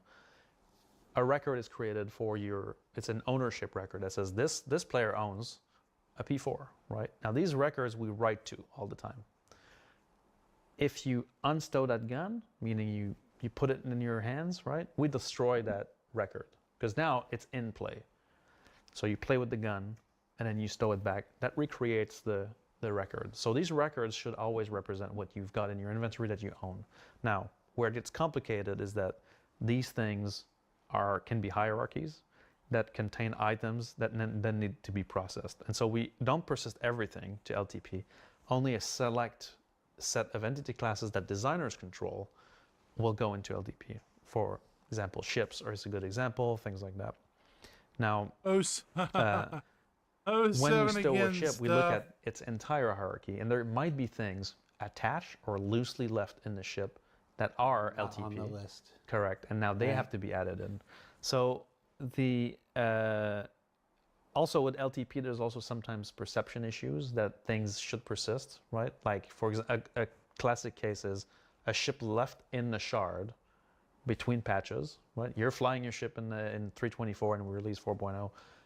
If you leave the ship there in the shard, right, you don't have an ownership record for it, right? The ship needs to be stowed in order to be there when we recover it. But we do think that there are still issues with some of the recording events in cases where ships are claimed, because at that point, when you join into the next patch, let's say you have a ship you bought with UEC and you store it at a location. That ship actually, its recorded ID comes from your long-term persistent record of that ship. And in the case where you claim that ship again, we think that there might be some cases where the inventory, the record data doesn't follow, and so the LTP record is not recreated. And that could be a source of some of the lost ships in the LTP data. But overall, we're not happy at all with that solution in general. And a bit like you were talking about transit, we want to do a two-pronged approach on this. One of them is we want to find the cases that are left in the current system that don't behave the way we want them, but we're also putting significant effort at a different system for this, which is that we don't want to have to wipe the database at all. So we want to be able to keep your inventories intact between patches and have a forward compatible model where we can actually keep all this data there the way it is, and then like checking out a migrate it. file from Perforce. You're not destroying it. You're Correct. copying it out. Nobody else can write to it. Nobody else can mess with it. That's right. It's yours. Right. And then when you stop it, it goes back. It goes Correct. back in. So it's not a non-destructive. Yeah. And like so checkout says. And so our goal with this is that's a fairly large endeavor. I mean, like, we're not going to fix it in a second, right? We're going to still hot patch the current system to make sure that the cases that we've seen are fixed. But the longer term fix is What to do you guys think in chat? make sure we only persist the data that's You going to think be it's, compatible. So gonna differentiate be interesting between going forward? the serialized variables on This entities year that is are pretty unpredictable. important to a ship from those that are runtime only. Just have to That's wait a and big see difference. what happens. So those will be stored in the global database. And between patches, our goal is to just keep that database like this. So there's no, we're getting records back from a thing that was been recording for 3 months. It's like, no, it's the exact same inventory that you have on the live patch and the new patch, so there's no loss at all, right? So that's our target for this new LTP solution. And those are obvious. Those are bugs and inefficiencies and stuff. There's still always been this.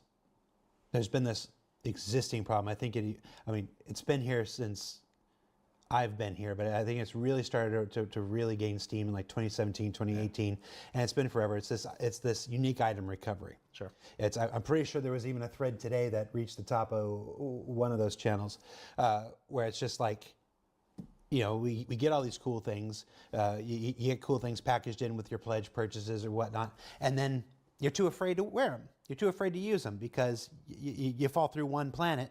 Yeah, who wants to lose their stuff? And you lose it forever. We're not going to go into it here because there's another show dedicated to it, but that is absolutely prioritized this year. It's prioritized in a way that I've never seen it prioritized. I mean, some of that loot is expensive now, Jared. So we've got a signed off design, and people are on it right now. And I mean, the thing that speaks a little bit to also the change in mentality that we're trying to affect, which is tackling things like this, right?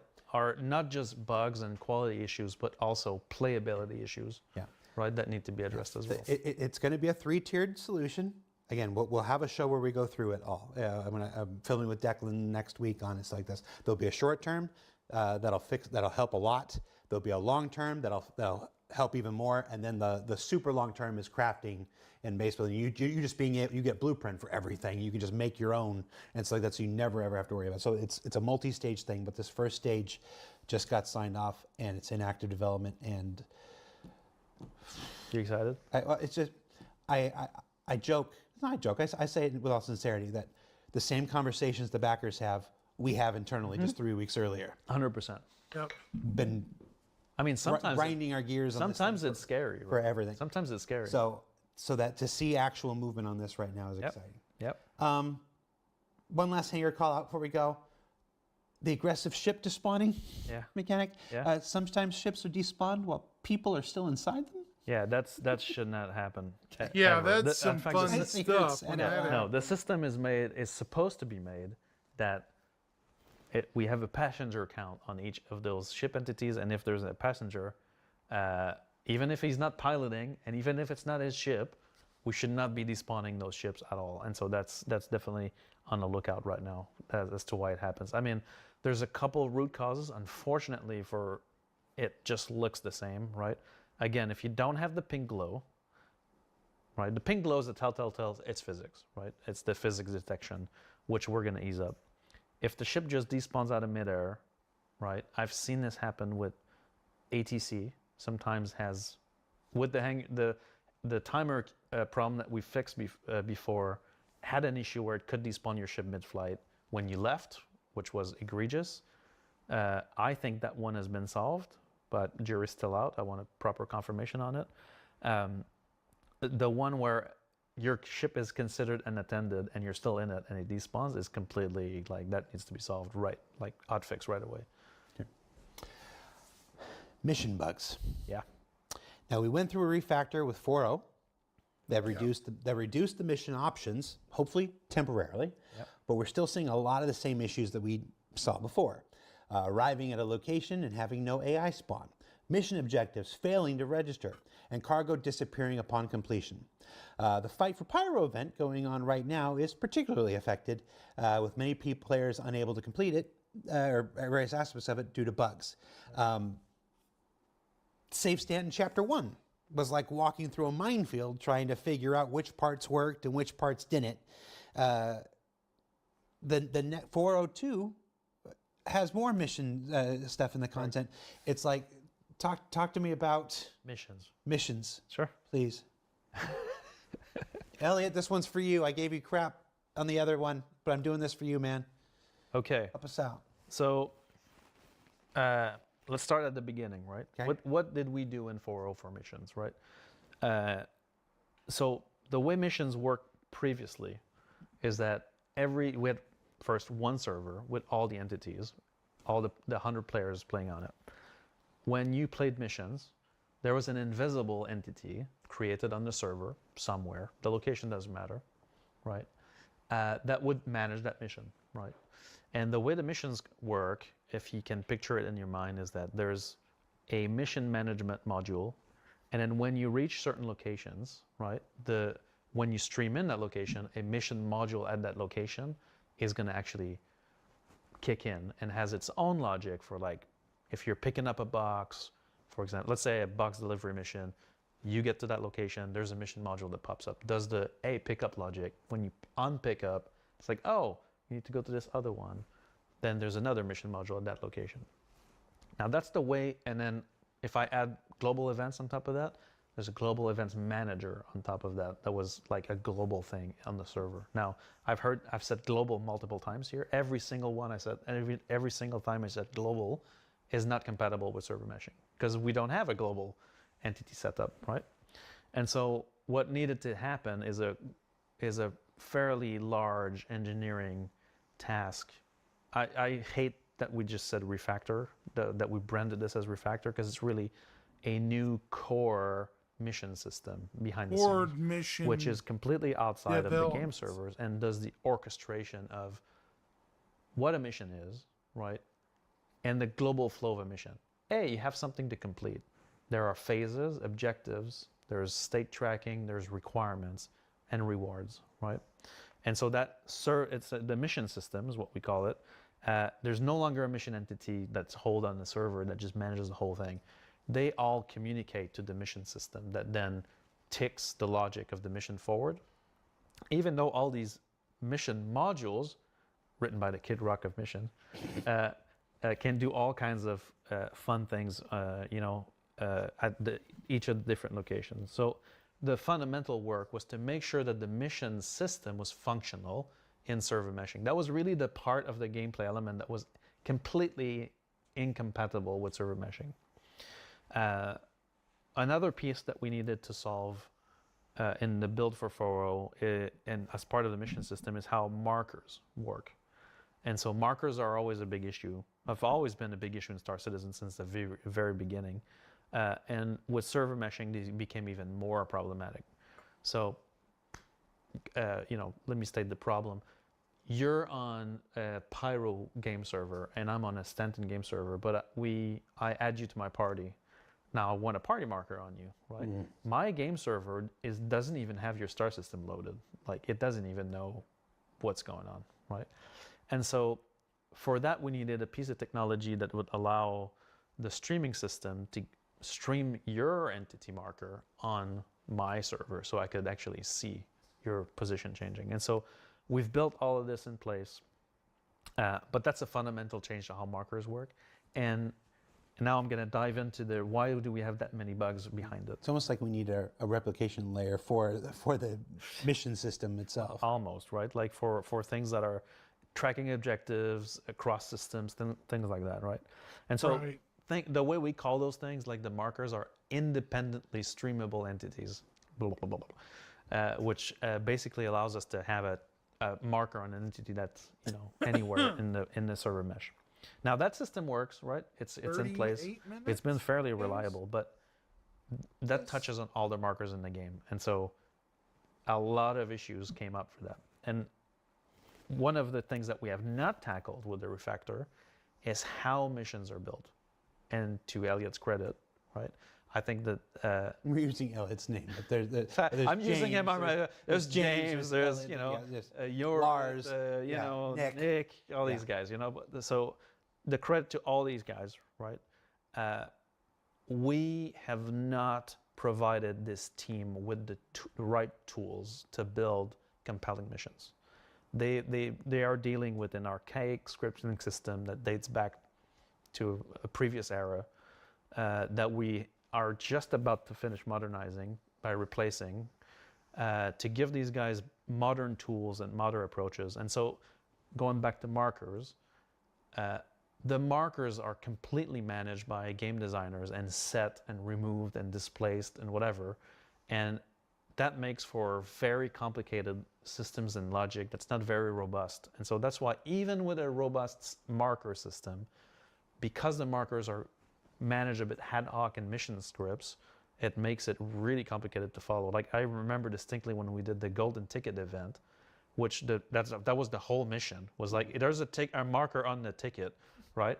Well now, the holder puts the ticket on his core armor. Now am I tracking the core armor? And then how does that work? And so, and the mission logic had to manage all these cases. And so now that we've kind of finished the foundation for making the mission system function in server mesh, and we're going to obviously keep iterating on making it robust in this setting and fixing the missions to make sure that they also leverage the system properly, bringing back the missions that are missing, but also improving the ones that are there so that they're even more robust, right? We have started the engineering work with the new StarScript Foundation to rethink how missions are made from the get-go, to give Elliot, Nick, James, and all these mission designers the right tools so that they're not bogged down with details. If you saw the way they make missions now, it's like involved, right? And we want to make sure that these guys focus on the flow and not on the functionality they have to build, so that programmers can support that content. So when we're talking about this change of focus, we're saying, we're going to deprioritize features. We're also going to prioritize features for content as well, right? So that they can make content that's fun and reliable, so that missions that have been notoriously problematic, or events that have been notoriously problematic, become fun and reliable, right? And that's what we really want to do for the mission part. All right. That's going to be incredibly important. Yes. The mission stuff, especially for this year, this idea that of a narratively driven, content driven year, if we're not providing, 8 to 10 sexy new features every single patch, we're not providing, places to go and things to do instead, connected to this narrative. Again, we'll talk more about the narrative on next week's ISC. Having that mission system seems like one of the larger, if I were in charge of the priorities, it seems like one of the larger ones. But we actually have some conversation about how you can affect that priority thing at the end of the show. Don't let me forget. Quantum drive.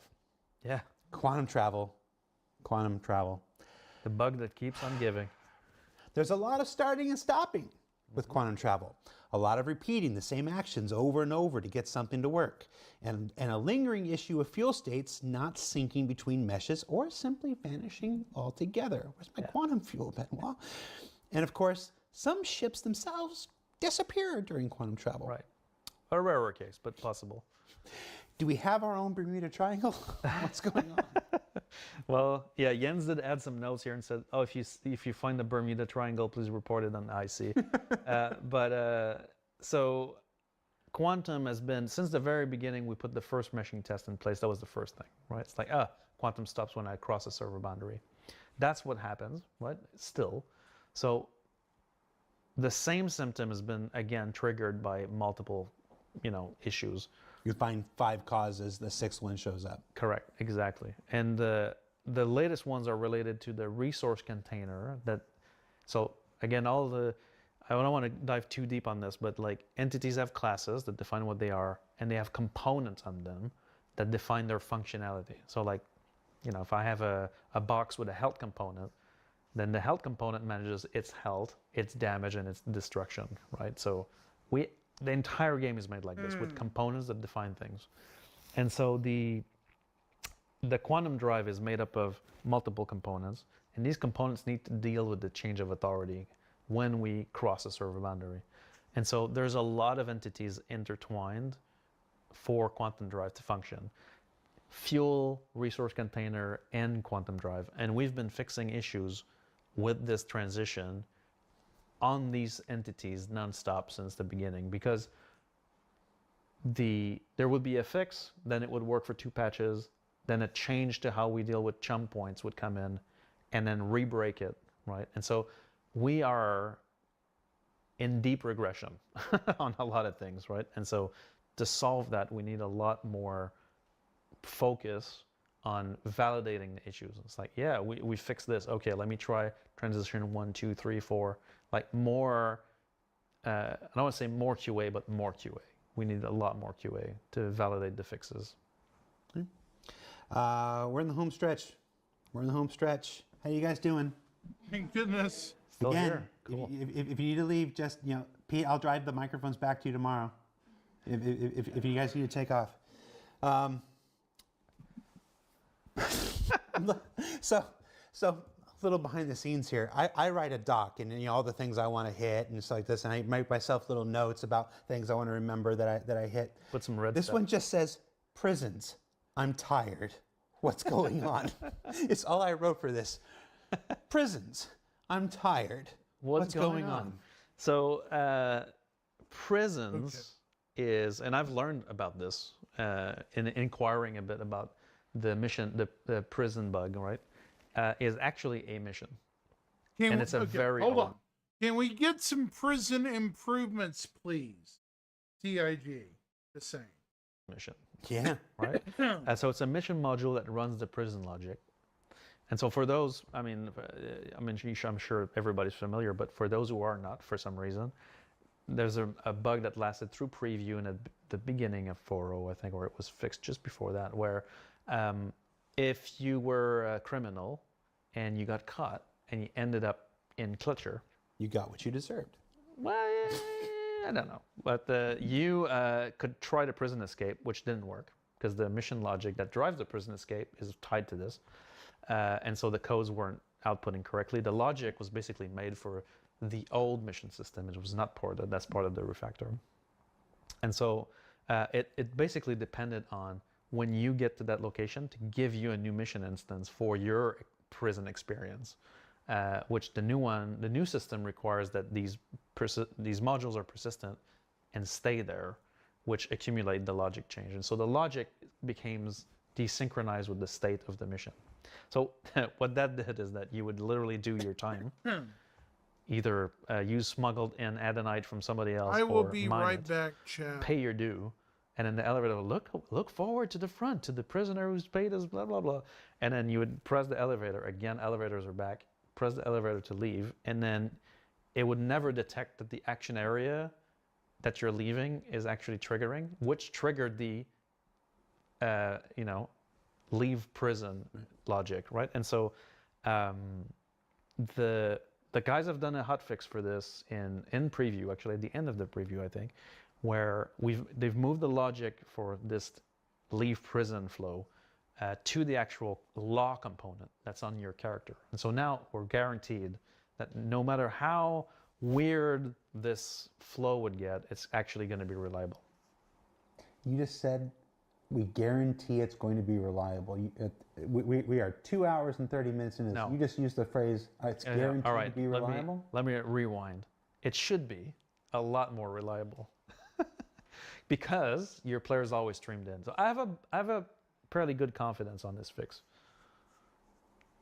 as long as the elevator works. That's a big caveat, Benoit. As long as the elevator works. We could sit here for another 2.5 hours and say all kinds of grand things and just be like, Sure. as long as the elevator works. Maybe we'll put some stairs in prison. In fact, there are, but you need the prison escape code to get them. All right, got like 4 more topics. We're done. Mining. Yeah. Sometimes minables are taking up to an hour to fully load in, making them rather impossible to mine. Yeah. Mining has been actually a dreaded gameplay loop in 4.0. That's one of the reasons when we did the evaluation, whether 3.24 or 4.0 preview, whatever, we did take a look at mining. Like, is mining functional? Is mining in the prospector functional? Is mining in the mole functional? Is mining on the rock functional? Is hand mining functional? Mining on the rock has never been functional. It actually was intermittent in the first report, but I hate the rock DS. We've identified what we think is causing this delay. It's basically the conversion from the render node object, because the mining and harvestables are always in large quantities, right? They could be a very large performance hog, and so they're highly virtualized. And so there's a conversion from render node to entity that is, for some reason, very slow. And so we're diving into try to figure out what's going on, but that's what's happening. So that's why it takes time for them to show up properly. There's nothing wrong with the Rock DS, people, just with the people who like it. All right, I'm officially tired. The views and opinions of Jared Huckabee do not represent those of Cloud Imperium Games, Roberts Space Industries, or its subsidiaries. Hey, we didn't talk about the mission reduce strict rep gates. The what? The reduce strict mission sharing has also been reduced with new strict rep gates.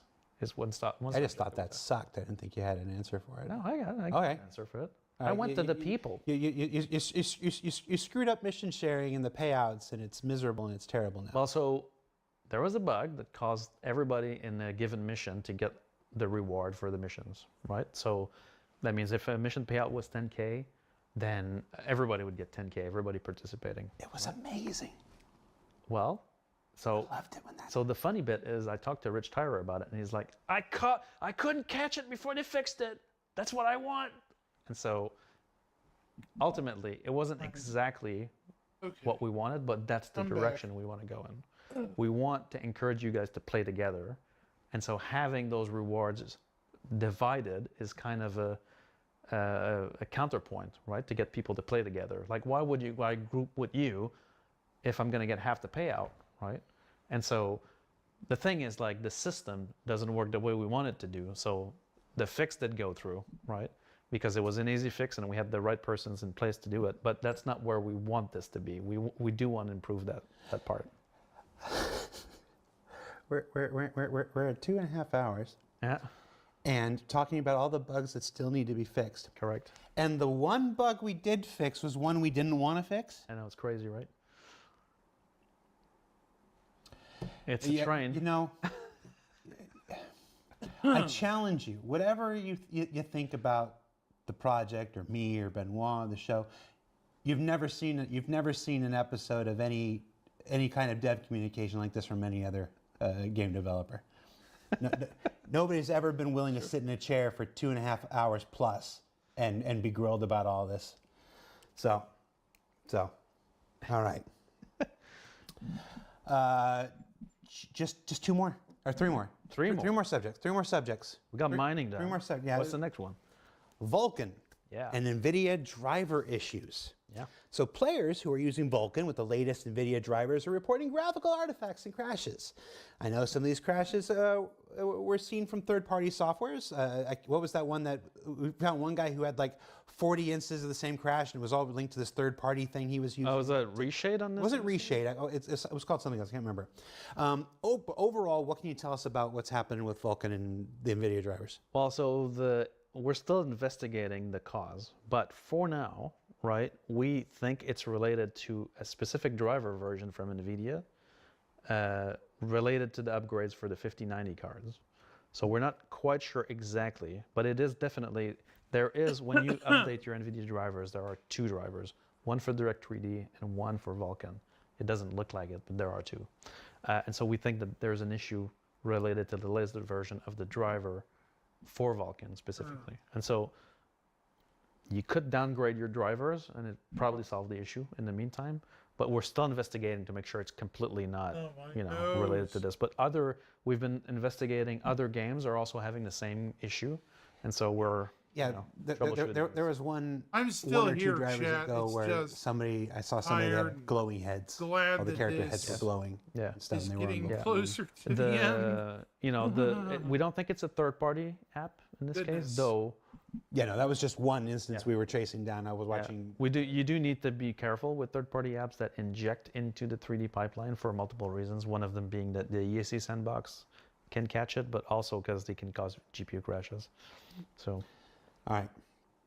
The last 2 are about how we make these things better. Issue Council. So, Issue Council has bugs. Issue Council has some issues with it. Players are talking about the effectiveness and usability of the Issue Council. I've seen them expressing frustration with the dupe system and suggesting improvements to the reporting process. There is significant discussion about the difficulty of reporting recurring bugs that have previously been marked as fixed. Yep. Why is this happening, and how do we address this going forward? Well, these are the folks who are trying to help us. The first thing I would say is that the Issue Council at CIG is of extreme importance, right? Even though for players, if you don't feel like you're issues being actioned or that there's retroaction from the team, you can be certain that we have, especially Bayer's group is at the forefront of this, but issue council reports are significantly of high quality in general when they do pass the filters, of course, right? And so we use that data every day, right, to confirm issues. A lot of the issues we have on our famous directors list that I just talked about are not internal JIRAs. They're IC reports, right? And so that process is super key for us. It's a very difficult signal to noise ratio process though, because the level of effort put into reporting is not necessarily of smooth like the quality range is large is what I'm trying to say. 21 Some reports are minutes. like game no work, others are like extremely filled with evidence and you know, and those are the ones we want, obviously. We do want to improve the dupe system. So I've seen several backers on the ETF and elsewhere that are very active at calling out dupes. And for now, I think that their voice are kind of modeled by people saying, oh, I can reproduce, right? Instead of saying, oh, I confirmed this dupe, right? So we're actively looking at how we can improve that flow, because that's a major, like when we identify a duplicate, it's a major win, right? So when you contribute to the issue council, a new report is, depending on the issue, right, takes a lot of effort for it to reach us because you need to get reproductions on it. Reproducing another issue is a great contribution, but identifying a dupe is probably the best contribution you can make because that helps us a lot. And for now, that's not leveled enough. So we want to change the way the issue council works to make that a lot more at the forefront for sure. But the prioritization and the upvotes have historically been used, but in this new process, we're also trying to lean into this a lot more. And so the please fix hammer button, right, to upvote an issue, we're going to try to give it a voice and actually make some of the internal discussions we're having, I can share some thoughts if you guys are interested, are even to have community identified issues directly in the directors list, like make the community a director in this list. There's also some amount of things being marked dupes that aren't dupes. Sure. So, it's people are moving fast. Some people think they've seen that before or whatever, or they think this is the same thing as that, but it's not. Right. It's just in the same ballpark or whatever. So there's also this thing that happens where things are getting marked duped and they're not duped, and that's right. I don't know how you battle that. No, well, that's a balancing act, right? That's why, for now, I feel like the dupe markers are kind of more experienced, testers that are helping us, and but deduping, right, will happen typically when we actually intake a bug, right, from the community, and we're going to try to repro it internally. That's where we're like, oh, it's been marked as a dupe, but it actually is a new symptom, or it's the same case as another one or not. Do you think there's some amount of, is it possible that there's some amount of semi-malicious intent there? People who are farming dupes or using bots or whatever, because as I know there are incentives for participation in the IC and stuff like this. Right. Obviously, we incentivize the use of the issue council because it was incredibly important to our to the way that we make the game.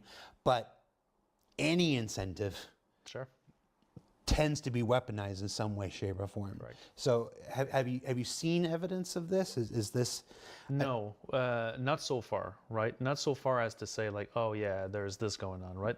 The worst things that we've seen so far on IC would be things like brigading a specific issue, right? And that's why also we've been kind of careful with rewards to the issue council. It's not because we don't want to reward players that are doing stuff there. Like we are doing some of them, but we're always trying to stay asynchronous so that you can't go, oh, they're going to reward for this, so I'm going to go and create reports, or I'm going to create dupes, or I'm going to create whatever. It's obviously you're the person who would know, and it's not that I don't believe it. What I've seen, sure, and what I'm reading in chat right now.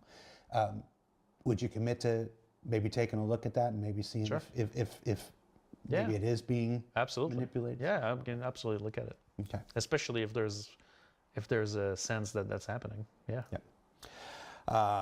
Yes, Apple Tango. It's the best part about living in the UK. I've never had that. Actually. Obviously we're not covering every bug, every topic in the thing. It's, Well, we've got a couple more hours. We've done more than any human being in the world. I've never seen this look on David's face before. Like David was a kind and jovial spirit, and now he's like down. and now he's like, He doesn't want to talk. like, I'm going to pay for this. Yeah. The error codes themselves, Mm-hmm. famously, Yeah. 30K could mean 40 different things, 50 different things, 60 things. We have made progress. We've absolutely made progress. But even that 630 is that's not just one thing. There's multiple causes for even the 630 and stuff like this. Of course. Are there any initiatives in place to help this drive down? Anybody who's worked in IT, I worked in IT for 20 years before I came here. Everybody knows that the worst errors are the ones where you can't rely on the error code, and you're never going to get 100%. You're never going to get to a point where every single error code is just going to spell out to you everything that's exactly wrong with the thing. But I feel like there's still improvements we can make. Absolutely. We're not at that point where there's nothing more we can do. No. So what are we doing about it? Well, so on error codes, the error codes, I'm gonna go and merge pop-ups into that, right? Because I mean, the error pop-ups date back to the very original start of the project. Like nobody's touched these things in forever, right? So the nicely misaligned cancel button is my favorite pet peeve, right? Why haven't we fixed that button? Well, we're fixing it. So we actually have a SCL right now to change all these pop-ups to make them at least readable, and aligned, right? So we start with that. But no, you start with the elevators, then you fix the button. so the error codes themselves, right? So there's already good categorization for issues. So every kind of 30,000 errors, 40,000 errors, 60,000 errors are all like families of errors.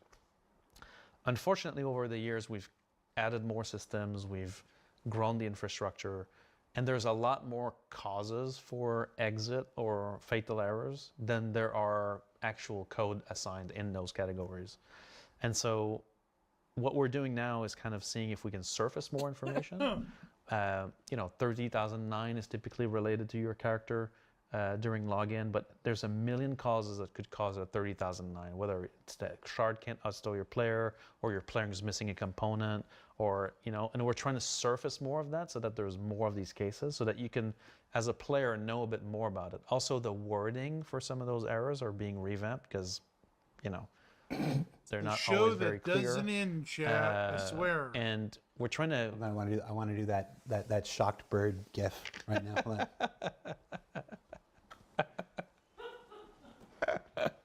Why? Continue. Correct. Why? And so adding more details and more granularity to our error codes, changing the wording, making sure they're more effective at representing what they are, and eliminating a bunch of there's a couple cases where we fall to a default error code for kind of unknown conditions. That's what we need to flesh out, is like the unknown. What is the unknown condition? Try to surface more error codes from the other systems to get more of that information in place. So we need more clarity on that side, so that players like, oh, I got a 19K error. What does that mean, right? Like I go in Spectrum a lot in the SC testing chat, and I see players going like, what's the fix to 19K errors, right? And a 19K raw error is like your client can't talk to the backend service at all. So it's typically a client-side problem, firewall, machine connectivity, something like that. But the error message itself is really unclear, right? It's like, oh, we failed to log you in, right? Well, what can I do as a player to fix that, right? So we're trying to get a lot more clarity on these error messages. That's part of like the improvements of these things that have been plaguing us forever. These goddamn pop-ups are one of them. I've had it to hear with these goddamn pop-ups. Hey, you want a funny one? Like here's a funny one on these pop-ups, right? Because we're all complaining about them, but we lost those pop-ups during the 4.0 preview, right? Mm-hmm. Everybody was having a black screen. Everybody was complaining about a black screen. It's like, I get a black screen, right? Well, what actually happened is that someone that I shall not name, right? But a developer fixed another issue where when you die, we need to move the camera and move your character, and it looks like crap, right? So we didn't want to see that. And so the way to solve that was to fade out the game UI, including the pop-ups. That was it, you know. Why and so in did this they case, do if you got that? disconnected, That's a great then the idea, pop-up would go guys. fade to Great black. idea, but in Great. retrospect, not so great. Serenity now. All right. So we're here. Yeah. We're at the end. This was a raw game dev. Going forward, I touched on this about halfway through, but going forward, with a focus on stability, performance, and content this year. This means less time available, fewer resources spent, and no patches dedicated specifically to new features. It's not that new features won't come out or they're not being worked on the background, just that instead of 10 or 15 people working on them, there's now a much smaller group, and the time, we're not going to time lock it into specific things. We're going to make good on the promise we made back with 3.0, quite honestly. Star Citizen has been this heavily feature-driven project in the past. Every 3 months or so, you know, a patch with a bunch of new features comes out that brings people back. They come in, they see the new features. It's this cycle that's existed for so many years, and we're stopping that now, and we're focusing on fixes and quality of life. And all no more. It's just from a marketing standpoint. These trailers where it's like this feature, this feature, this feature, this feature, this feature. Like those days are not here this year. That's not what this year is going to be about. So, well, this is going to be a boring year. I'm excited and I'm scared at the same moment. If I'm being Oh, completely honest, you should because be. we've never There's seen a lot of people what a just up and content-driven, stability-focused year of Star Citizen is like. It's going to be different. And like anything else with Star Citizen, it's going to change and evolve over the year, because somebody will have an idea in April and we'll tweak this, and somebody will have another idea in June and we'll tweak this. So all we know is that it's going to be different. It's going to be different, hopefully better, but it's not what we've done before. Do you think this is scary? And more importantly, why is now the time for the change? Well, I think first of all, it is very scary, right? Because it's a change of how we've been doing things forever, right? Which is like a focus on transformational change to the game, and constant evolution. Whereas now we're focusing on hardening and playability and looking at, what players are doing in the game and going like, everybody's hitting this problem, like, and then it's not just the voice and the side is like, hey, we should fix this, right? It's like, no, we're fixing this. Like every director in the company is going to be on top duty for this, right? But what's scary is that, how did Jens frame this for us? He said that the stability and performance heightens hunger for new content and new features, right? And that's the part that's scary. That if we do achieve what we're set to achieve, we're going to need features as well, right? And when we get to that point, then everybody's going to turn. It's like there's nothing to do now. It's the sushi restaurant analogy, right? Yeah. But it just has to be done. And the reason why it's time to do this is because we all, like Chris said it in his letter, that's the part that resonated the most to me, is like, we all acknowledge that if the game that we have now functioned the way it's supposed to, it'd be a great game, right? And that's what we want. We want a great game, and we can build on, and pass a road to get us out of alpha, right? And that's why it's time now. That's why we're committing to this. And if there's one thing we've obviously spent a lot of time. We've obviously spent a lot of time here. Sorry, Pete. Took my hand off my face. Audio guys, just like stop talking into your hand. I'm tired. If there's one thing you want to make sure people take away from this today, the letter in December, all of the refocusing and restructuring that's going on now, and from this, admittedly, a lot of talk. The proof will be in the pudding over the next year. Yeah. What do you want people to take away from today? I mean, I think I want players to know that we know about the state of the game. We're not oblivious to it. we really care about making the work of our teams shine, and we're gonna work our ass off to get this game stable and solid, and to be the game that we want to be. I think it's about time we do that change.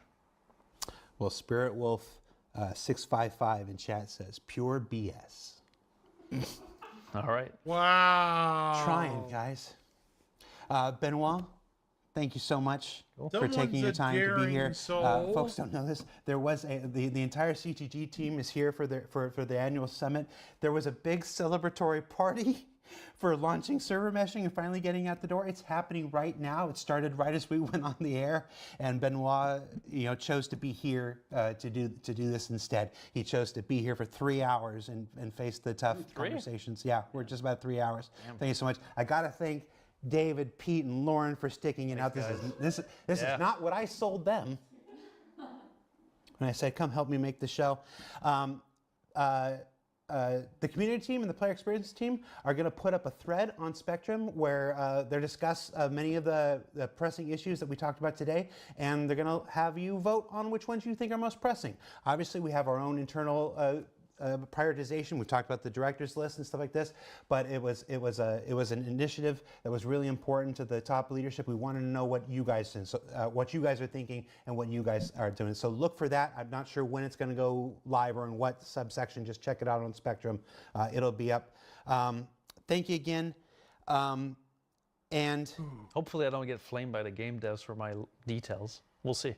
Yeah, let's see if I've still got a job back when I go to that thing. Let's see. I want to say one more thing before we go. This is give me a minute here.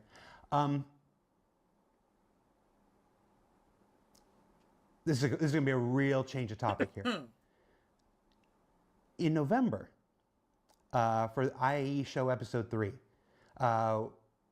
we released this puppet song that John Crew and I did, that I wrote, and this thing that I've been dreaming about. Kat, our fantastic creative director for the project, made it all happen, and stuff like this. And it was one of the things I was most proud of. And about an hour after that episode went live, on November 28th, I called my dad. Those who have followed the project for a while know my dad is a Star Citizen.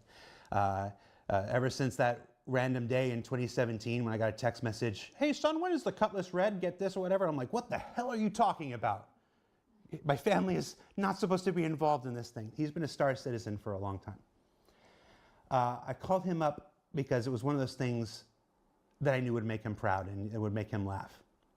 And it did. He answered the phone in a hospital bed. There was nothing to worry about at that point. He just felt a little weird. At his age, they would take precautions. And he assured me everything was fine. We watched it together and we laughed and everything was great. And we said goodbye and we talked about how excited we were to see each other at Christmas.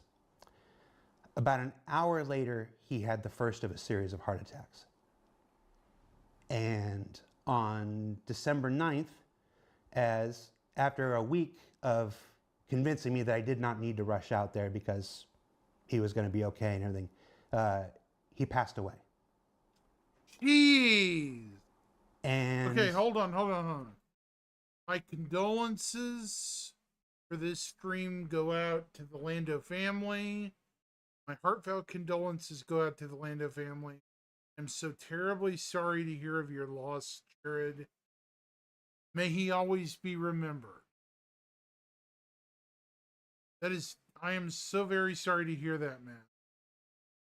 I didn't even know it was like that. And I'm doing all the things that a son has to do when their father passes away. I'm going through his computer, I'm going through his records and making sure everything. What I discovered was I knew he liked Star Citizen. I did not understand the breadth of involvement that he had. He retired. He retired from the Army and from the Corrections Service and from Homeland Security and all the things he did over his life, and he became a professional Star Citizen. His Discord was full of over 100 unread DMs, and as I went through them, they were all talking about Star Citizen. He was in at least 14 different Star Citizen Discords. He was in a number of organizations, and he was an officer in several. And he was able to do that because of you. I didn't talk about Star Citizen with him. We had a standing rule that when I came home for holidays and whatnot, he was not allowed to ask me a question about Star Citizen until after dinner was done and the plates were done. It was really important to me to have one aspect of my life that was not completely consumed with Star Citizen, and I made that my family. His engagement with this project was all because of you.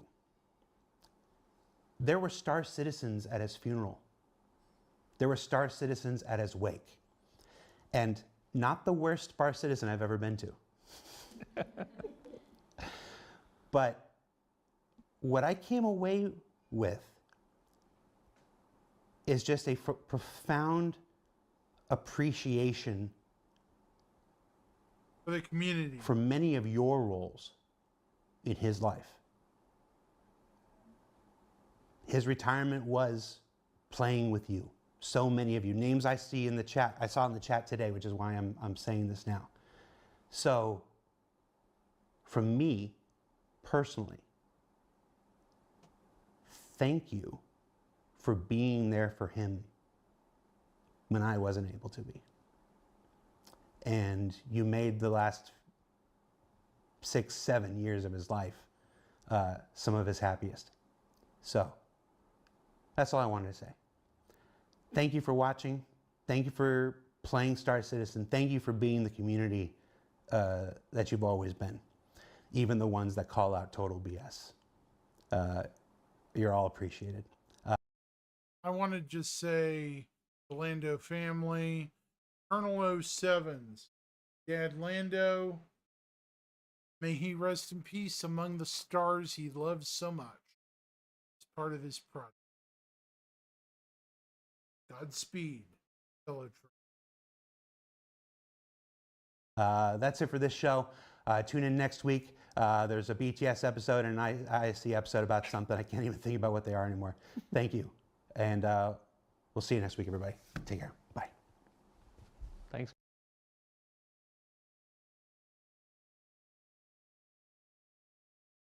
Before I get off here tonight, I can certainly sympathize with Jared.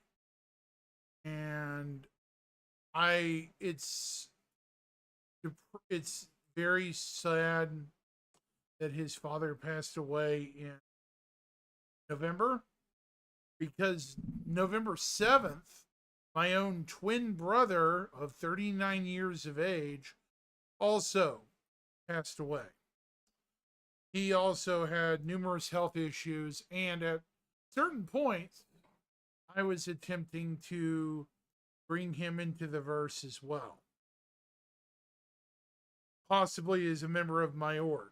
So, from a fellow person to another, Jared, completely understand. I will miss my brother probably about as much as I will miss your father. May they both rest in peace, my. Anyways, chat, moving from that somber note, because it's not my story to tell.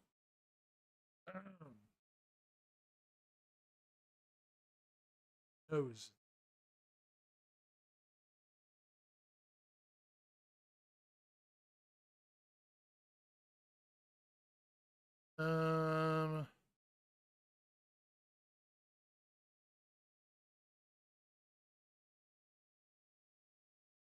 I'm gonna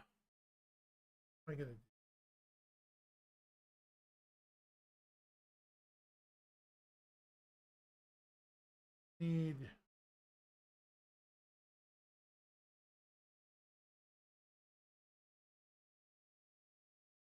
I'm tired. I've been on for about 3 hours so far. So I want to thank everybody for tuning in tonight. And yeah, I am on Twitch. I'm going to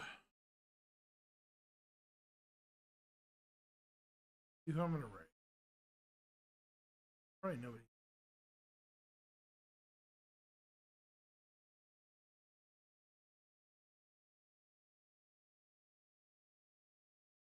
Bronstein, maybe?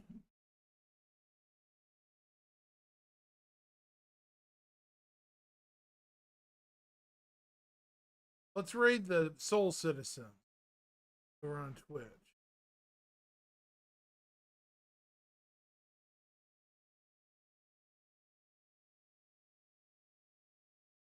Anyways, folks, y'all have a great night. 07.